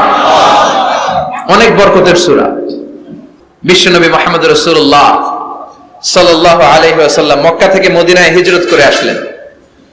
মদিনায় যাওয়ার আগে কুবা পল্লী, যারা হজ উমরায় গিয়েছেন, মক্কা থেকে মাত্র 5 কিলোমিটার দূর একটা মসজিদ আছে, মসজিদে কুবা। প্রতিদিন শনিবার বিশ্বনবী মসজিদে নববী থেকে কুবা মসজিদে হেঁটে হেঁটে যে 2 রাকাত নামাজ পড়তেন। কেউ যদি ওযু করে, ঘর থেকে ওযু করে যে কুবার মসজিদে নামাজ পড়ে, তার আমলনামে আল্লাহ একটা কবুল উমরা হজের সওয়াব দিয়ে দিবে। এজন্য দেখবেন প্রতি শনিবারে কুবা মসজিদে ভিড়। আমি যতবার গিয়েছি সৌদিতে, প্রত্যেক শনিবারে ওখানে জিয়ারত করেছি। শনিবারে যে কুবা মসজিদে আপনি নামাজ পড়বেন। এই কুবা মসজিদ তৈরি করে বিশ্বনবী চলে আসলেন মদিনাতুল মুনাওয়ারাতে। এসে তিনি জায়গা চুজ করলেন, কোথায় হবে আমার মসজিদ, লোকেশন চুজ করলেন। বিশ্বনবী লোকেশন চুজ করতে পারতেন খুব ভালো, খুঁজে খুঁজে এমন একটা জায়গা তিনি বাছাই করলেন, সেন্টার অফ দ্য সিটি, এটা শহরের একেবারে মাঝখানের জায়গা। বিষ্ণু বললেন এই জায়গা আমার লাগবে। সুবহানাল্লাহ কইবেন না? কি জ্ঞান, কি বুদ্ধিমত্তা, কি ফিলোসফি ছিল বিশ্বনবীর। সব জায়গায় বিশ্বনবীর এই অভাবনীয় বুদ্ধিমত্তা। বিশ্বনবী যখন কোন যুদ্ধে যেতেন, যুদ্ধ ডান দিকে, যুদ্ধ কোন দিকে? কিন্তু সেনাপতি নিয়ে বের হইতেন বাম দিকে, বের হইতেন বাম দিক দিয়ে, গুইরা টুইরা ওই দিকে যাইতেন। সুবহানাল্লাহ কইবেন না? যাতে কেউ কল্পনাই করতে না পারে কোথায় অ্যাটাক করবে উনি। এটা হচ্ছে সেনাপতির যুদ্ধ কৌশল। বিশ্বনবীর যুদ্ধ যদি হতো বাম দিকে, উনি বের হইতেন ওইদিকে। বিশ্বনবীর যুদ্ধ হলো সামনে, মদিনা থেকে তিনি পিছনের রাস্তা দিয়ে অনেক দূরে চলে যেতেন, সেখান থেকে মরুভূমির পথ পাড়ি দিয়ে তারপর যুদ্ধের ময়দানে যেতেন। বুদ্ধিমত্তা, intellectual power. He was a very good mediator ever in the world. পৃথিবীর সবচাইতে বেশি কূটনৈতিক বুদ্ধি সম্পন্ন মানুষ করে আল্লাহ তাআলা বিশ্বনবীকে বানিয়েছেন। ওয়াজ এ ভেরি গুড মিডিয়েটর। মধ্যস্থতা করতে পারতেন ভালো, সালিস করতে পারতেন ভালো। সালিস আমরা বাংলায় বলি সালিস, আসলে শব্দটা সালিস, আসানি আসালিস। আমার আপনার মধ্যে ঝগড়া, তো আমি এক, আপনি দুই, আরেকজন লাগবে কি? তিন নাম্বার, সালিস। এটাকে বলে সালিস। সালিসই করতে পারতেন বিশ্বনবী। চমৎকার। স্বামী স্ত্রীতে ঝগড়া হইলে মিলাই দিতেন। কত ফাতেমা আর আলীর ঝগড়া মিলাই দিয়েছেন তার হিসাব নাই। সুবহানাল্লাহ কইবেন না? হি ওয়াজ এ ভেরি গুড মিডিয়েটর। ভালো মধ্যস্থতাকারী ছিলেন। স্ত্রীদের মধ্যেও ঝগড়া লাগতো, বিশ্বনবীর স্ত্রীদের মধ্যেও খুনসুটি হতো, ঝগড়া। বিশ্বনবীর একমাত্র ভার্জিন কুমারী স্ত্রী ছিল আয়েশা রাদিয়াল্লাহু তাআলা আনহা। ওনার বাড়িতে বিশ্বনবীর আরেক স্ত্রী, খুব সম্ভবত হাফসা বা সাফিয়া, কোন বর্ণনা এসেছে পায়েস, কোথাও এসেছে ঝোলওয়ালা তরকারি হাদিয়া নিয়ে আসছে, যে এটা আপনারা দিলাম। মা আয়েশা তরকারি দেখে রেগে গেলেন, আমার ঘরে তরকারি দিয়েছো কেন? আমি রাঁধতে পারি না? আমি নিজ হাতে রান্না করে বিশ্বনবীরে খাওয়াবো। রেগে মেগে তরকারির ঝোল নিয়ে সাফিয়ার বা হাফসার গালের মধ্যে মেখে দিয়েছে। হাফসা যে বিশ্বনবীর কাছে বলি, ইয়া রাসূলুল্লাহ, কুমারী বউ তো আদর করছেন, বেশি লাই দিয়া কই তুলছেন দেখেন। ও নবী, আমি পায়েস নিয়েছিলাম আর ঝোল করা তরকারি নিয়েছিলাম, ভেবেছিলাম আপনিও খাবেন, আয়েশাও খাবে। আয়েশা কয়, আমি কি রাঁধতে জানি না? নিয়ে আসলা কেন আমার ঘরে, দিলা কেন? আমি রাঁধতে জানি, নিয়ে যাও। শুধু আমার তরকারিটা প্রত্যাখ্যান করে নাই, তরকারির ঝোল আর পায়েস দিয়ে আমার গালের মধ্যে কসমেটিক্স বানায়া দিছে। এই যে গাল দেখেন, দলিল নিয়ে আসছি, দেখেন কি করছে। বিশ্বনবীর পদ্ধতি ছিল, বিচার কেউ দিলেই he never take any action, he never react anymore। কখনো উনি অ্যাকশনে যেতেন না, উনি দুই পক্ষের কথা শুনতেন। সুবহানাল্লাহ পড়েন। আর আমাদের বিচার করতে গেলে একজনের কথা শুনে আরেকজনরে বাস আছে না নাই? বললেন আয়েশারে ডাকো। আয়েশা, এমন করেছো? করেছি। কেন করেছো? বলে, ইয়া রাসূলুল্লাহ, মাথাটা গরম ছিল, নিজেকে সামলাতে পারিনি গো নবী, সামলাতে পারিনি, আমি ভুল করেছি, আমি স্বীকার করলাম, মাফ করে দেন। বিশ্বনবী বললেন, এবার ঠিক আছে, দুজনের কথা আমি শুনেছি, এবার আমার জাজমেন্ট হচ্ছে কিসাস, মানে যেমন করেছো তেমন, গুতা মারলে গুতা, ঘুষি মারলে ঘুষি, আঘাত করলে আঘাত, ঠিক কিনা? হাফসাকে তুমি যেমনি ঝোল মাখিয়ে দিয়েছো, হাফসা তুমিও বাড়ি থেকে ঝোল নিয়ে আয়েশার গালে পলিশ করে দাও। হাফসাও সুযোগ পাইয়া ঝোল নিয়ে মাইখা দিছে। এবার দুইজনের গালে কসমেটিক্স। বিশ্বনবী মুচকি হাসলেন, আরশের উপর থেকে খুশি হয়ে গেল কে? আল্লাহ। এটা হচ্ছে বিশ্বনবীর বিচার করার বুদ্ধিমত্তা। হি ওয়াজ এ ভেরি গুড মিডিয়েটর। ঝগড়া লাগলেই, বুখারীতে একটা চ্যাপ্টার আছে, চ্যাপ্টারের নাম হচ্ছে ইযহাবু বিনা নুসলিহ বাইনাহুম। চ্যাপ্টারের নাম আমাকে নিয়ে চলো, আমি মিলাইয়া দিব। চ্যাপ্টারের নাম কি? আমাকে নিয়ে যাও, আমি মিলাইয়া দিয়ে আসবো। কত জায়গায় যে বিশ্বনবী যে মিলাইয়া দিয়ে আসতেন। মক্কা থেকে তিনি যখন মদিনায় এসেছেন, মদিনার দুইটা গোত্র ছিল, আউস আর খাজরাজ। এদের এই দুই গোত্রের মধ্যে 100 বছরের মারামারি, 120 বছরের যুদ্ধ, কেউ থামাতে পারে না। থামাতে পারবে কি করে? বাবা যখন মারা যায়, ছেলেরা বলতো, আমারে মারছিল, তোরাও মারবি। কেউ যখন ইন্তেকাল করে ওসিয়ত করে যেত, আমারে কোপাইছে, তোরাও কোপাবি, কোপায়া সাইজ করে ফেলবি। তো সবাই সবার রাগ আর ঝাল মেটানোর জন্য এরকম ছেলে মেয়েদেরকে ওসিয়ত করে যেত যে এই যুদ্ধ যেন বন্ধ না হয়, আমার প্রতিশোধ তুই নিবি বাবা। এরকম ডাকাত কিছু লোক আছে না নাই? দাও দাও করে আগুন শুধু জ্বালাতে চায়। 120 বছরের যুদ্ধ কেউ থামাতে পারে না। বিশ্বনবী মক্কা থেকে মদিনায় হিজরত করলেন। মদিনায় যে উভয় পক্ষের নিয়ে বসলেন, উভয় পক্ষের সব কথা শুনলেন। এরপরে কথা শোনার পরে মাত্র 7 দিনের ব্যবধানে বিশ্বনবী 120 বছরের যুদ্ধ মিটায় দিলেন। এতদিন পর্যন্ত নিয়ম ছিল আউসের কেউ খাজরাজের কোনো মেয়ে বিয়ে করে না, খাজরাজের কোনো ছেলে আউস থেকে মেয়ে নেয় না। ওদের আনন্দ ওদের মতো, এদের আনন্দ এদের মতো। এই মিলিয়ে দেওয়ার পর থেকে আউস আর খাজরাজের মধ্যে বিয়ে করানোর ধুম পড়ে গেল। এরা কুরবানির গোশত নিয়ে আউসের এরা খাজরাজের বাড়িতে দিয়ে আসে, খাজরাজের এরা আবার ওট জবাই করলে বড় রান দিয়ে আসে আউসের কাছে। সুবহানাল্লাহ পড়ে। বিশ্বনবী ছিলেন গুড মিডিয়েটর। তিনি মদিনায় লোকেশন খুঁজতেছেন, কোথায় হবে আমার মসজিদ নববী, যেটা হবে আমার ক্যান্টনমেন্ট, যেটা হবে আমার গণভবন, যেটা হবে আমার বাসভবন, যেখান থেকে আমি মিলিটারি সোলজার পাঠাবো অ্যাটাক করার জন্য, যেখানে হবে আমার জেলখানা, যেখানে হবে আল্লাহর কাছে সেজদা দেওয়া জিকির করার জায়গা। চিল্লা এখন ঠিক কিনা? এখন মসজিদগুলোরে আমরা মনে করছি শুধু ইবাদতের জায়গা। এই মসজিদ কেন্দ্রিক সব হতে হবে। আপনি গোটা বিশ্ব দেখেন, বাংলাদেশের ছোট্ট একটা চিপার মধ্যে একটা মসজিদ দাঁড় করা হয়েছে। মসজিদ হবে অনেক বড় এরিয়া নিয়ে, পার্কিং লট থাকবে বড় বড়। মসজিদের একতলায় থাকবে কমিউনিটি সেন্টার, এক জায়গায় থাকবে হিজামা সেন্টার, এক জায়গায় থাকবে রুকিয়া সেন্টার, আরেক জায়গায় খতিব সাহেব সোশ্যাল কাউন্সিলিং করবে। যুবকদের কি সমস্যা, নারীদের কি সমস্যা, বিধবাদের কি সমস্যা, কার কি মাসআলা জানার আছে, লিগ্যাল অপিনিয়ন জানার আছে, খতিব সাহেব সোশ্যাল কাউন্সিলিং করবে। চিল্লা এখন ঠিক কিনা? এইভাবে গোটা বিশ্বব্যাপী মসজিদ কেন্দ্রিক কাজ হয়। এদেশে মসজিদে শুধু নামাজ, আর কিছু নাই। বিশ্বনবী লোকেশন তালাশ করতেছেন, কোথায় বানানো যায় মসজিদ নববী। খুঁজতে খুঁজতে এমন জায়গায় বিশ্বনবী চয়েস করলো, ওটা ছিল ছাগল ঘোড়া এগুলোর আস্তাবল। কিছু জায়গায় খেজুর গাছের ভাঙা ক্ষেত, আর কিছু জায়গায় কাফির মুশরিকদের কবরস্থান। এখন এই জায়গায় মসজিদ করা তো কঠিন। বিশ্বনবী বললেন, না, আমার নজর এক জায়গায় যদি পড়ে ওইখান থেকে আমি ফিরাই না সহজে, ট্রাই করো, এটাই আমার লাগবে মসজিদে নববী। বিশ্বনবী বললেন, ছাগল গরুর আস্তাবলকে সমান করো, খেজুর গাছ ভাঙা যেগুলো আছে খেজুর গাছগুলোরে কেটে ফেলো, কাফের মুশরিকদের যত কবরস্থান আছে কবরস্থান থেকে হাড্ডি গুড্ডি এখান থেকে নিয়ে অন্য জায়গায় দাফন করো। সুবহানাল্লাহ। মসজিদে নববী শুরু হয়ে গেল। নিজ হাতে পাথর কেটে কেটে তিনি মসজিদে নববী বানালেন। আর এর আগে যেটা বানায় আসছে ওটার নাম মসজিদে কুবা। ওটার নাম কি? আপনাদের এলাকায় অনেক জায়গায় আছে না মসজিদে কুবা?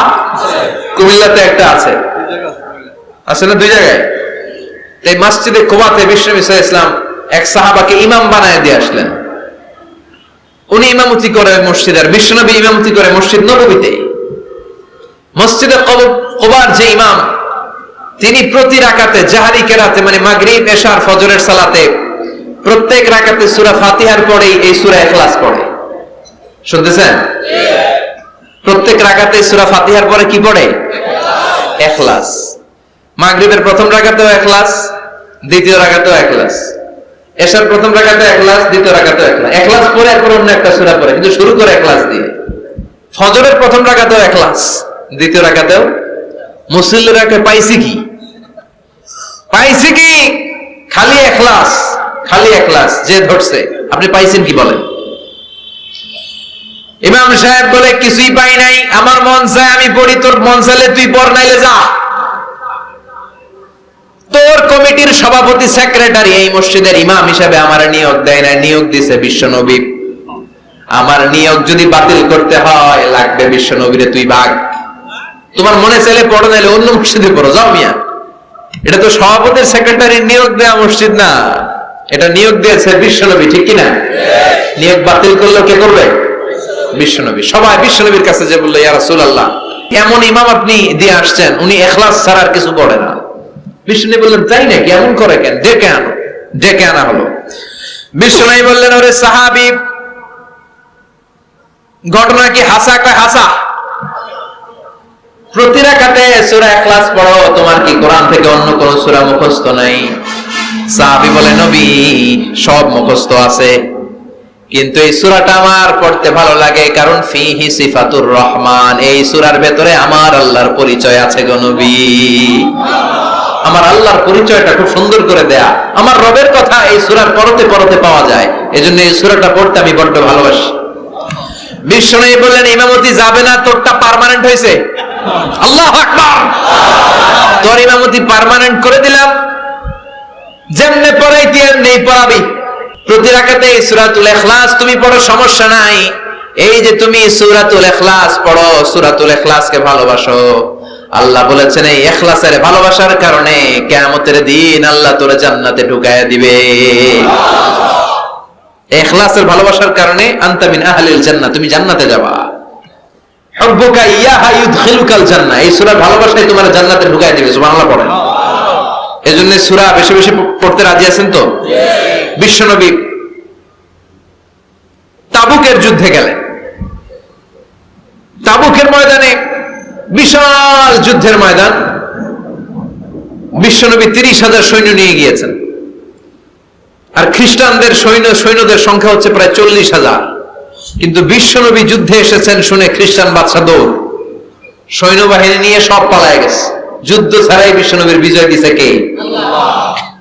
বিশ্বনবী তো মহা খুশি, আল্লাহর শুকরিয়া আদায় করলেন। যুদ্ধের ময়দানে বিশ্বনবী দাঁড়িয়ে আছেন, হঠাৎ দেখলেন সাইয়েদনা জিবরাইল আকাশ থেকে জমিনে নেমে আসছে। জিবরাইলকে আল্লাহ তাআলা 600 পাখা দিয়েছিলেন। সহিহ মুসলিমের বর্ণনা, রাআ রাসূলুল্লাহি জিবরিলা ওয়া লাহু 600 জানাহ। 600 পাখা, কয়শো? 600 পাখা মেলে সাইয়েদনা জিবরাইল নেমে আসছেন। ওনার পাখার কারণে সূর্যের আলো পৃথিবীর মধ্যে পড়তে বাধা সৃষ্টি হচ্ছে। অন্ধকার দেখে বিশ্বনবী তাকিয়ে দেখে জিবরাইল একা না, জিবরাইলের সাথে হাজার হাজার ফেরেশতার বহর। বিশ্বনবী বললেন কত ফেরেশতা এসেছে? কয় 1,40,000। সাইয়েদনা জিবরাইল বললেন, ও নবী, আপনি যুদ্ধের ময়দানে আল্লাহর শুকরিয়া করেন, আর ওই মদিনাতে আপনার কলিজার টুকরা সাহাবী মুআবিয়া ইবনে মুআবিয়া আল মুজানি একটু আগে শেষ নিঃশ্বাস ত্যাগ করেছে গো নবী। বিশ্বনবী পড়লেন ইন্না লিল্লাহি ওয়া ইন্না ইলাইহি রাজিউন। সাইয়েদনা জিবরাইল বলেন, নবী, এইমাত্র মুআবিয়া ইবনে মুআবিয়া আল মুজানি দুনিয়া থেকে বিদায় নিয়েছে, আপনি কি তার রূহের মাগফিরাতের জন্য গায়েবানা জানাজা পড়বেন না? বিশ্বনবী বললেন, অবশ্যই পড়ব। সাহাবাদের মধ্যে ঘোষণা দিয়ে দিলেন, সবাই ওযু করে আসো। যুদ্ধের ময়দানে আল্লাহ আমাদেরকে বিজয় দিয়েছে, আর খবর পেলাম মদিনাতে আমার সাহাবা মুআবিয়া ইন্তেকাল করেছে। মুআবিয়ার রূহের মাগফিরাতের জন্য আমরা গায়েবানা জানাজা পড়ব। পড়েন সুবহানাল্লাহ। গায়েবানা জানাজা কি বুঝেন? লাশ থাকে না সামনে, লাশ নাই, 4 তাকবীর, এটা আপনি পড়তে পারেন, এটা আপনি পড়তে পারবেন। লাশ নাই কিন্তু তার জন্য দোয়ার জন্য পড়তে পারবেন। জানাজা মানেই দোয়া, দোয়া লিল মাইয়িত। 4টা তাকবীর, আপনি অনেক দোয়া করছেন এই মরা লাশের জন্য, এটা তো অর্থ তো বোঝে না, এজন্য জানাজার পরে আবার হাত তুলে দোয়া করা লাগে আমাদের, কারণ কি দোয়া করছে এটা বুঝি নাই। বুঝলে কিন্তু আর লাগতো না, ঠিক কিনা? বিশ্বনবী সাহাবাদের নিয়ে দাঁড়ালেন, লম্বা লম্বা কাতার হলো। সাহাবীদের কাতারের শেষে সাইয়েদনা জিবরাইল 1,40,000 ফেরেশতাদেরকে নিয়ে জানাজায় শরীক হলেন। বিশ্বনবী 4 তাকবীর দিয়ে জানাজা পড়লেন, আল্লাহু আকবার, আল্লাহু আকবার, আল্লাহু আকবার, আল্লাহু আকবার। 4টা তাকবীরের মধ্য দিয়ে জানাজা শেষ করলেন।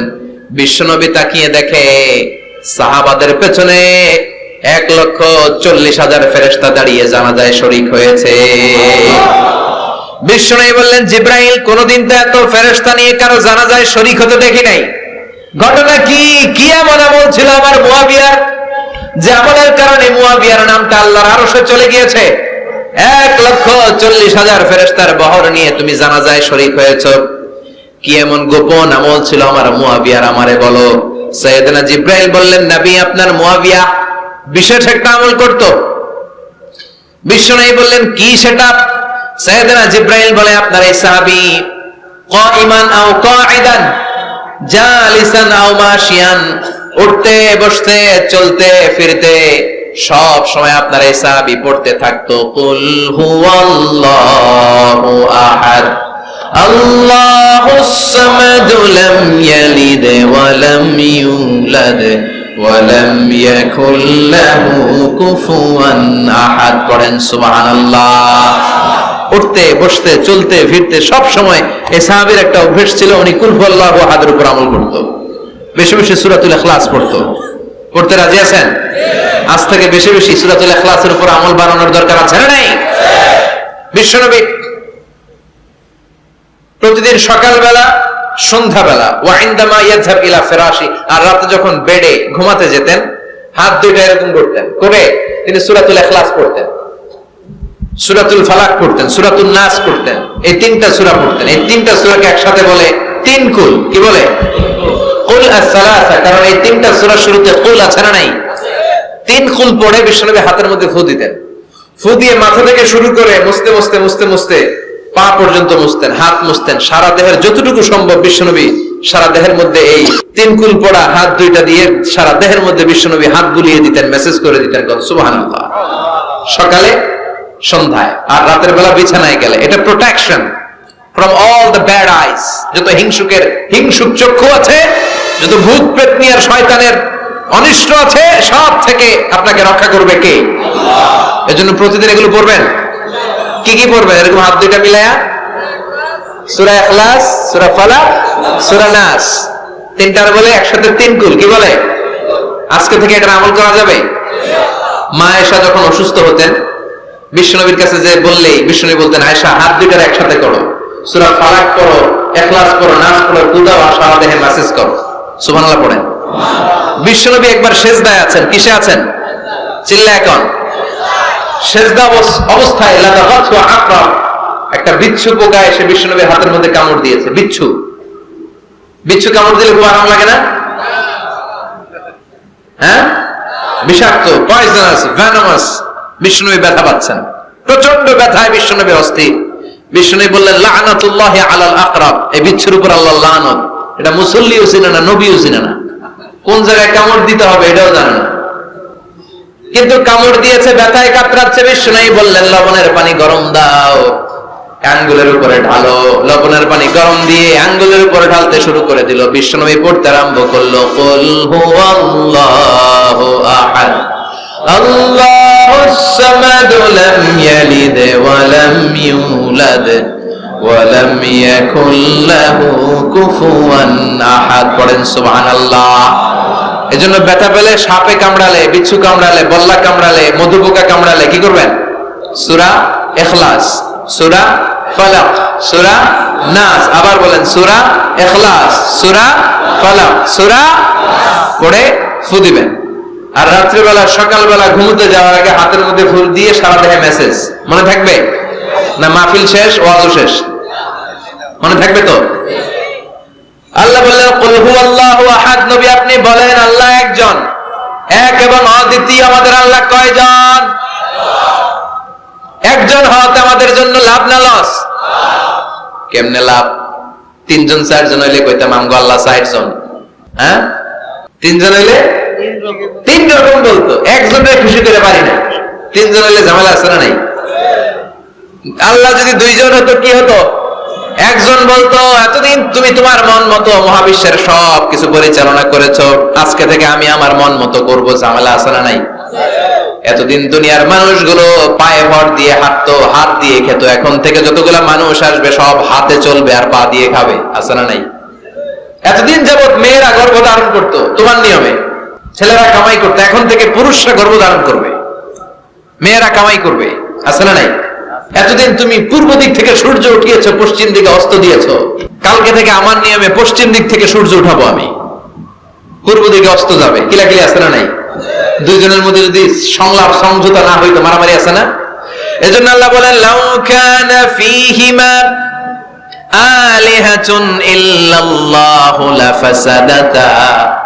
মহাবিশ্বে আল্লাহ একজন না হয়ে যদি একাধিক হতো, মহাবিশ্বটা মুহূর্তের মধ্যে ধ্বংস হয়ে যেত। ঠিক কি না?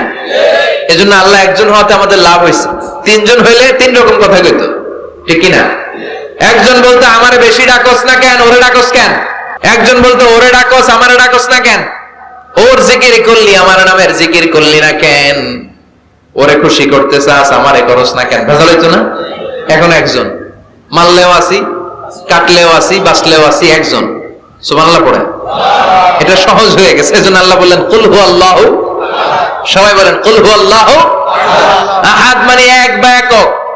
আল্লাহর কোনো শরীক নাই, তার কোনো সাথী নাই, তার কোনো বন্ধু নাই, তার কোনো বাবা নাই, তার কোনো পিতা নাই। তিনি হলেন আহাদ। আহাদ হচ্ছে আল্লাহর চমৎকার একটা নাম। সাইয়েদনা বেলাল রাদিয়াল্লাহু তাআলা আনহুকে ঈমান আনার জন্য অত্যাচার শুরু করা হলো। এমন কোন মাইর নাই তারা দেয়া হয় না, পিটিয়ে পিটিয়ে রক্তাক্ত করে জমিনে ফেলে রাখা হতো, পিটিয়ে গোশত হাড্ডি থেতলে ফেলা হতো। প্রচন্ড মরুভূমির গরম বালুর মধ্যে ওনাকে শুইয়ে রেখে পেটের উপরে পাথর চাপা দেয়া হতো, বলতো এবার জিকির কর লা ইলাহা ইল্লাল্লাহ। বেলাল আর জিকির করতে পারে না, লা ইলাহা ইল্লাল্লাহ শ্বাস বের হয় না, শ্বাস যেটা ঢুকায় বের করতে পারে না, শ্বাস নিতে পারে না, লা ইলাহার আওয়াজ আর মুখ দিয়ে বের হয় না। এবার বেলাল ছোট্ট করে আল্লাহর ডাকে পড়ে আহাদ। কি পড়ে? আরো জোরে পড়েন। এজন্য আল্লাহ বললেন কুল হুয়াল্লাহু আহাদ, তিনি এমন আল্লাহ, তিনি হলেন আহাদ। আহাদ ছিল বেলালের জিকির, ঠিক কিনা? এখন আজান আছে কিন্তু বেলালের রূহ নাই, মানুষ আছে কিন্তু সেই ঈমান নাই, চিল্লা এখন ঠিক কিনা? আজ সেই কোরআন আছে, হাদিস আছে, সেই ঈমান আরে মানুষ নেই, সেই আলী হায়দারে উসমান নেই। আজানের ধ্বনি আছে আগের মতোই, আজানের ধ্বনি আছে আগের মতোই, বেলালের সেই রূহ নেই, বেলালের সেই রূহ নেই। আজ সেই কোরআন আছে, হাদিস আছে, সেই ঈমান আর মানুষ নেই, সেই আলী হায়দারে উসমান নেই। ফলসফা আছে আগের মতোই, ফলসফা আছে আগের মতোই, গজলের সেই তালকিন নেই, গজলের সেই তালকিন নেই। আজ সেই কোরআন আছে, হাদিস আছে, সেই ঈমান আর মানুষ নেই, সেই আলী হায়দারে উসমান নেই। চিল্লায় বলেন ঠিক কিনা? আজান আছে, বেলালের রূপটা নাই। দর্শন শাস্ত্র আছে, লজিক আছে, মান্তিক আছে, ফলসফা আছে, কিন্তু গাজালির সেই তালকিন নাই। চিল্লায় এখন ঠিক কিনা? এজন্য আল্লাহ বললেন আমার নাম হলো আহাদ, কুল হুয়াল্লাহু আহাদ। এরপর আল্লাহ বললেন আল্লাহুস সামাদ, আমার নাম হলো সামাদ। ওনার নাম কি? সামাদ মানে অমুখাপেক্ষী, কাদিউল হাজাত, যিনি সবার চাহিদা পূরণ করে। তিনি কে?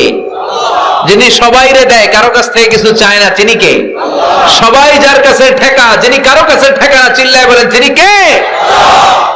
মা ইউসমাদু ইলাইহিল খালকু কুল্লু, যার দিকে গোটা পৃথিবী হাত পেতে ফরিয়াদ করে, যার দিকে পৃথিবীর সব সত্তা তাকিয়ে থাকে। তিনি রহমতের বারিধারা নাজিল করলে, তিনি রিজিক দিলে আমাদের বেঁচে থাকা সম্ভব। তিনি ছাড়া কেউ আমাদের রিজিকের যোগান দিতে পারে না। তার নাম কি? আল্লাহ ডেকে বলে গোলাম লাউ আন্না আউওয়ালাকুম ওয়া আখিরাকুম ওয়া ইনসাকুম ওয়া জিন্নাকুম, তোমাদের শুরু থেকে শেষ পর্যন্ত, আদম থেকে শেষ পর্যন্ত যত লক্ষ কোটি মানুষ দুনিয়ায় আসবে, সবগুলো মানুষ বিশাল এক মরু প্রান্তরে দাঁড়িয়ে যদি আমি আল্লাহর কাছে চাইতে শুরু করে দাও, সবাই যদি আল্লাহর কাছে মনের সব চাওয়াগুলো বলে, আল্লাহ আমারে বাড়ি দাও, আমারে গাড়ি দাও, নারী দাও, এটা দাও, ওটা দাও, আমারে সব দাও, আল্লাহ সবাইকে সব যদি দান করে দেয়, আল্লাহর ক্ষমতার 1 ইঞ্চিও কমবে না, আল্লাহর ধনভাণ্ডারের 1 ইঞ্চিও ঘাটতি হবে না। সুবহানাল্লাহ পড়ে। এজন্য কেউ যেটা পারে না, পারে কে? আমাদের যার যা দরকার আল্লাহ যদি সবাইরে সব দিয়ে দেয়, ওনার ভান্ডারের কিছু কমতি হবে? এজন্য ওনার নাম সামাদ। সবাই ওনার কাছে হাত পাতে, উনি হাত পাতে কার কাছে? কথা কন। সবাই ওনার কাছে ঠেকা, উনি ঠেকা কার কাছে? এজন্য আল্লাহ বললেন কুল হুয়াল্লাহু আহাদ, আল্লাহুস সামাদ, লাম ইয়ালিদ ওয়া লাম ইউলাদ ওয়া লাম ইয়াকুল লাহু কুফুয়ান আহাদ। লাম ইয়ালিদ ওয়া লাম ইউলাদ, তিনি জন্ম দেয়ও নাই, জন্ম নেয়ও নাই। সুবহানাল্লাহ পড়েন। আমার বাবা আছে না? আপনার বাবা আছে না? আল্লাহর বাবা আছে? সুবহানাল্লাহ পড়েন। আমাদের ছেলে মেয়ে হয় না? আমাদের কারো ছেলে হয়, কারো মেয়ে হয়। আল্লাহর ছেলে মেয়ে আছে? কথা কন। মক্কার মুশরিকরা বলতো আল মালাইকাতু বানাতুল্লাহ, ফেরেশতারা আল্লাহর মাইয়া। কি কইতো? ফেরেশতারা আল্লাহর মেয়ে। আর বলতো সাইয়েদনা উযাইর আলাইহিস সালাম আল্লাহর ছেলে, সাইয়েদনা ঈসা আলাইহিস সালাম আল্লাহর ছেলে, ফেরেশতারা হলো আল্লাহর মেয়ে। আল্লাহ বলে ভুল বললি, লাম ইয়ালিদ ওয়া লাম ইউলাদ। সুবহানাল্লাহ। তার কোনো নসবনামা নাই, আমাদের নসবনামা আছে। আমার নাম মিজান, বাবার নাম আলী আহমদ, দাদার নাম জাইনুল আবেদিন, তার বাবা মাকরাম, তার বাবা অমুক সমুক, আছে না নাই? আপনার নাম কি? আপনার আব্বার নাম কি? তার বাবার নাম হাফিজ আলী, ওনার বাবার নাম? আপনার আব্বার নাম? হ্যাঁ, মমতাজ উদ্দিন। বাবার নাম কেরামত আলী। দাদার নাম খায়া ফলাইছে, মনে থাকে না আমাদের। বিশ্বনবীর বাবার নাম আব্দুল্লাহ, তার বাবার নাম আব্দুল মুত্তালিব, ওনার বাবার নাম হাশিম, ওনার বাবার নাম কিলাব, মুররা, গালেব, ফিহির, এভাবে যেতে যেতে আদনান, যেতে যেতে ইসমাইল, যেতে যেতে ইব্রাহিম আলাইহিস সালাম, যেতে যেতে শীস, যেতে যেতে আদম আলাইহিস সালাম। এটা বিশ্বনবীর নসবনামা, ঠিক কি না? আমাদের নসবনামা থাকে, আমাদের বংশ পরিক্রমা থাকে। আমার নাম অমুক, বাপের নাম অমুক, দাদার নাম অমুক। তো আল্লাহর নাম আল্লাহ, আল্লাহর বাপের নাম কি?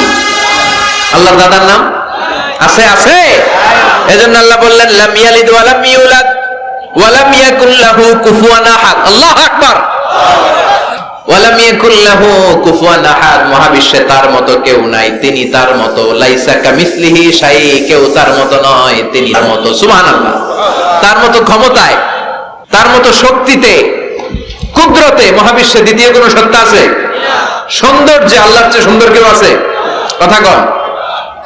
দুনিয়া সুন্দর, মানুষ সুন্দর, আসমান সুন্দর, জমিন সুন্দর, সুন্দরে সুন্দরে পাল্লা, জানি না কত সুন্দর তুমি আল্লাহ, জানি না কত সুন্দর তুমি আল্লাহ। পড়েন, দুনিয়া সুন্দর, মানুষ সুন্দর, আসমান সুন্দর, জমিন সুন্দর, সুন্দরে সুন্দরে পাল্লা, জানি না কত সুন্দর তুমি আল্লাহ, জানি না কত সুন্দর তুমি আল্লাহ। সুবহানাল্লাহ পড়েন।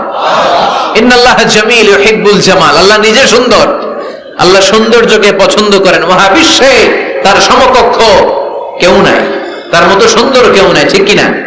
জান্নাতে যারা ঢুকবে in the day of judgement, কিয়ামতের দিন জান্নাতীরা আল্লাহকে দেখতে পাবে। ইন্নাকুম সাতারাউনা রাব্বাকুম আয়ানান কামা তারাউনা হাযাল কমার। বিষ্ণু বলেন, এই যে জলজলে চন্দ্রটা তোমরা যেমনি দেখতে পাও, কিয়ামতের কঠিন ময়দানে বিচার শেষে যারা জান্নাতে যাওয়ার সুযোগ পাবা, তারা চাঁদটা যেমনি দেখো দু চোখ দিয়ে আল্লাহর সেদিন তেমনি দেখতে পাবা। জান্নাতীদেরকে নাজ নেয়ামত সব দেওয়ার পরে আল্লাহ বলবেন, ও জান্নাতীরা, কোরআনে হাদিসে নবীর কাছে আলেমদের মুখে যত নাজ নেয়ামতের কথা শুনেছো সব পাইছো না? সবাই বলবে আল্লাহ পেয়েছি, অনেক মौज मस्ती করেছি, জান্নাতকে মজা লেলো, জান্নাত তোমারই হ্যায়, সব পাইছি আল্লাহ সব। এক জান্নাতি হাত তুলে বলবে আল্লাহ একটা পাই নাই। কি পাস নাই? আপনার এই তো পাই নাই। সুবহানাল্লাহ কবেন না? আল্লাহ আপনার পাই নাই। তখন আল্লাহ তাআলা নিজের গোপন সৌন্দর্যকে সেদিন জান্নাতীদের কাছে প্রকাশ করে দিবে। বিশাল এক কনফারেন্স রুমে জান্নাতের ভেতরে লক্ষ লক্ষ নবীদেরকে নিয়ে বসবেন, সবার সামনে থাকবে বিশ্বনবীর সিংহাসন। সুবহানাল্লাহ পড়েন। তারপরে অন্যান্য নবীরা, আল্লাহর ওলিরা, শাহিদরা, সালেহিনরা, মুমিন বান্দারা, আপনারা সবাই থাকবেন ওই দিন ইনশাআল্লাহ। কোন আল্লাহ তার নিজের সৌন্দর্য প্রকাশ করবেন জান্নাতীদের সামনে। লক্ষ লক্ষ কোটি কোটি জান্নাতীরা বসে থাকবে, আল্লাহ দেখাবেন ওনার সৌন্দর্য। 70,000 নূরের পর্দার কথা আমরা বলি, বর্ণনাটা দাঈফ, আসলে যে কত পর্দা আল্লাহই ভালো জানে। আমরা বলে থাকি 70,000। এই পর্দার অন্তরাল থেকে আল্লাহ তাআলা নূরের ঝলকানি একটু জান্নাতীদের দেখিয়ে দিবেন। উজুহু ইয়াউমাইযিন নাযিরা ইলা রাব্বিহা নাযিরা, জান্নাতীরা পাগল হয়ে থাকবে আল্লাহর দেখার জন্য। আল্লাহ এক সেকেন্ডের ক্ষুদ্র ভাগ, এক মাইক্রো সেকেন্ড, এক মাইক্রো সেকেন্ডের হাজার ভাগ করলে এক ন্যানো সেকেন্ড, এক ন্যানো সেকেন্ডের জন্য আল্লাহ নূরের ঝলকটা জান্নাতীদের দেখিয়ে দিবেন। এক সেকেন্ডেরও কম সময় দেখাবেন, দেখিয়েই নাই, কিন্তু এক সেকেন্ডের জন্য কি যে এক ঝলক দেখলো জান্নাতীরা এরকম তাকায় থাকবে। এক তাকানোতে লক্ষ বছর কোটি বছর চলে যাবে, সামনে কিন্তু আল্লাহর নূর নাই। ওই যে এক সেকেন্ড দেখাইছিল, পাগলের মতো তাকিয়েই থাকবে, লক্ষ কোটি বছর গুজরিয়ে যাবে। সুবহানাল্লাহ পড়েন। এজন্য সে আল্লাহ বললেন, কুল হুয়াল্লাহু আহাদ আল্লাহুস সামাদ লাম ইয়ালিদ ওয়া লাম ইউলাদ ওয়ালাম ইয়াকুল লাহু কুফুয়ান আহাদ। কুল হুয়াল্লাহু আহাদ। ও নবী আপনি বলেন আমি এক, আমি অদ্বিতীয়, আমার শরীক নাই। আল্লাহ নামটা এত মজার নাম, দেখেন হাজার হাজার বছর ধরে এই মহাবিশ্বে যত আল্লাহর প্রিয় বান্দারা একটা নামের জিকির করে, নামটা কি? আল্লাহ। কি নাম? আল্লাহরে প্রাণ থেকে হৃদয় থেকে একটা ডাক দেন, চিল্লায় পড়েন আল্লাহ। হৃদয় থেকে আল্লাহরে ডাকেন, পড়েন ইয়া আল্লাহ। হাজার বছর ডাকলেও পুরান লাগবে না, পুরাতন মনে হয় না, প্রতিদিনই নিত্য নৈমিত্তিক নামটারে নতুন মনে হয়, ঠিক কিনা? এজন্য আল্লাহ বললেন হুয়াল আউয়াল ওয়াল আখির ওয়াল যাহির ওয়াল বাতিন ওয়া হুয়া বিকুল্লি শাইইন আলিম। প্রথমেও আমি, শেষেও আমি, গোপনেও আমি, প্রকাশ্যেও আমি, ঠিক কিনা? প্রথমে আল্লাহ আল্লাহ, শেষেও আল্লাহ আল্লাহ, আকাশে আল্লাহ আল্লাহ, জমিনে আল্লাহ আল্লাহ। পড়েন প্রথমে আল্লাহ আল্লাহ, শেষেও আল্লাহ আল্লাহ, আকাশে আল্লাহ আল্লাহ, জমিনে আল্লাহ আল্লাহ। নিখিল জাহান গায়ে গুণগান তারে নামে গায়, আমরাও গাহি তাআলা হামদে বারি তাআলা, হামদে বারি তাআলা, হামদে বারি তাআলা। সুবহানাল্লাহ। তিনি প্রথম, তিনি শেষ, তিনি প্রকাশ্য, তিনি গোপন। এজন্য চাইতে হবে কার কাছে? ওনার নামটা কত সুন্দর দেখেন, আলিফ লাম লাম হা, আল্লাহ। এটার কোন স্ত্রী বচন হয় না, এটার দ্বিবচন হয় না, এটার বহু বচন হয় না। ভগবানের ভগবতী আছে না নাই? ঈশ্বরের ঈশ্বরী, গডের গডেস। কিন্তু আল্লাহর নামের কোনো পরিবর্তন হয়? কি মজার নাম! বিপদে বললেই আমরা জপি। বিপদ যত বেশি হয় আল্লাহর নামের জিকির তত বেশি। আবার বিপদ যখন চলে যায় আল্লাহর নামের জিকিরও বন্ধ হয়ে যায়। এরকম ডাকাত আছে না নাই? ফাইযা রাকিবু ফিল ফুলকি দা'আবুল্লাহ মুখলিসিনা লাহুদ্দিন ফালাম্মা নাজ্জাহুম ইলাল বাররি ইযা হুম ইউশরিকুন। আল্লাহ বলেন আমার কিছু কুলাঙ্গার বান্দা আছে যেগুলো বিপদে পড়লে আমার নামের জিকির করে, বিপদ চলে যায় আমি আল্লাহরে গালি মারে। এরকম ডাকাইত আছে না নাই?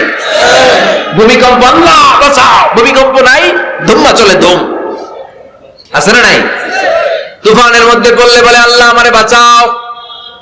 বজ্রপাতের মাঝখানে পড়লে আল্লাহর ডাকে, আল্লাহ তুমি আমারে বাঁচাও। বজ্রপাত নাই, আল্লাহও নাই। এরকম ডাকাইত আছে না নাই? এটা হচ্ছে মুনাফিকদের কারবার। মুমিনরা সব সময় জিকির করে একজনের, তিনি কে? এজন্য সূরাতুল ইখলাসের প্রথম আয়াত থেকে শিক্ষা হচ্ছে কুল হুয়াল্লাহু আহাদ। হে নবী আপনি বলেন আল্লাহ একজন, আমরা একজনের কাছে চাবো। আমরা একজনের কাছে মনের জ্বালা যন্ত্রণা আকুতি চাহিদা সব পেশ করব। আমাদের মনের যা চায় সব দিলেও তার ঘাটতি হবে না। চিল্লা এখন ঠিক কিনা? এরপর আয়াতে আল্লাহ বললেন আল্লাহুস সামাদ, তিনি অমুখাপেক্ষী। গোটা বিশ্বের সবাই আল্লাহর কাছে ফরিয়াদ করে, আল্লাহ কারো কাছে ফরিয়াদ করে না, ঠিক কিনা? এরপর আল্লাহ বললেন লাম ইয়ালিদ ওয়া লাম ইউলাদ, তিনি কাউরে জন্ম দেন নাই, জন্ম নেন নাই। সুবহানাল্লাহ পড়েন। ওয়া লাম ইয়াকুল লাহু কুফুয়ান আহাদ, তার মতো কেউ নাই। এটা আল্লাহর অস্তিত্বের ব্যাপারে একটা গুরুত্বপূর্ণ আকীদা। খেয়াল রাখবেন, আল্লাহর মতো কেউ হয় না, তিনি তার মতো। তিনি, অনেকে প্রশ্ন করে, কারণ হাদিসে পাওয়া যায় আল্লাহর হাত আছে, ইয়াদুল্লাহি ফাওকা আইদিহিম ইয়াদুল্লাহি ফাওকাল জামাআ, একসাথে যারা থাকে তাদের উপর আল্লাহর হাত থাকে। তার মানে আমার মতো হাত না, আল্লাহর রহমত থাকে, ঠিক কিনা? আল্লাহ আরশের উপর থাকেন, কেমনে থাকেন এটা আমরা জানি না। এজন্য ইমাম মালিক বলতেন আল ইস্তিওয়া মা'লুম, আল্লাহ যে আরশের উপর আছে এটা আমরা জানি। ওয়াল কাইফিয়াতু মাজহুল, কিন্তু কেমন ভাবে আছেন এটা আমাদের অজানা। ওয়াস সুআলু আনহু বিদআহ, এই সম্পর্কে প্রশ্ন করা হচ্ছে বিদআত। এজন্য তাফাক্কুর ফি খালকিল্লাহ ওয়ালা তাফাক্কুর ফিল্লাহ, আল্লাহর সৃষ্টি নিয়ে গবেষণা করো, আল্লাহর নিয়ে গবেষণা করো না। আল্লাহর নিয়ে গবেষণা করতে গেলে তোমার মাথার তারগুলো ছিঁড়ে ফেলবে কে? আল্লাহ, ছিঁড়ে যাবে। তিনি হচ্ছেন আনলিমিটেড, অসীম। অসীমকে নিয়ে যদি সসীম গবেষণা করে ঝামেলা আছে না নাই? এজন্য আল্লাহর নিয়ে গবেষণা না করে আল্লাহর তৈরি করা পাহাড়ের দিকে তাকান, মরুভূমির দিকে তাকান, গাছপালার দিকে তাকান, সাগরের দিকে তাকান, ঝর্ণার দিকে তাকান। ঝর্ণা ঝর্ণা ঝর্ণা রে, বলনা বলনা বলনা রে, কার বিরহে পাগল পাড়া তুই, কার মিলনে ফুল ফসলে ভরা রে তোর দুকুল ভুই, কার মিলনে ফুল ফসলে ভরা রে তোর দুকুল ভুই, ঝর্ণা ঝর্ণা ঝর্ণা রে, বলনা বলনা বলনা রে, কার বিরহে পাগল পড় তুই। সুবহানাল্লাহ পড়ে। এজন্য আল্লাহর অস্তিত্ব নিয়ে গবেষণা করা যাবে, গবেষণা চলবে আল্লাহর সৃষ্টি নিয়ে। কি নিয়ে? আর সব সময় বিপদে আপদে তাওয়াক্কুল করবে একজনের উপর, তিনি কে? চাইবো কার কাছে? রাজি আছেন সবাই? আল্লাহ আমাদের সবাইকে কথাগুলো বুঝার আমল করার তৌফিক দান করুক, আমরা পড়ি আমিন। সুবহানাকাল্লাহুম্মা ওয়া বিহামদিকা আশহাদু আল্লা ইলাহা ইল্লা আনতা আস্তাগফিরুকা ওয়া আতুবু ইলাইক।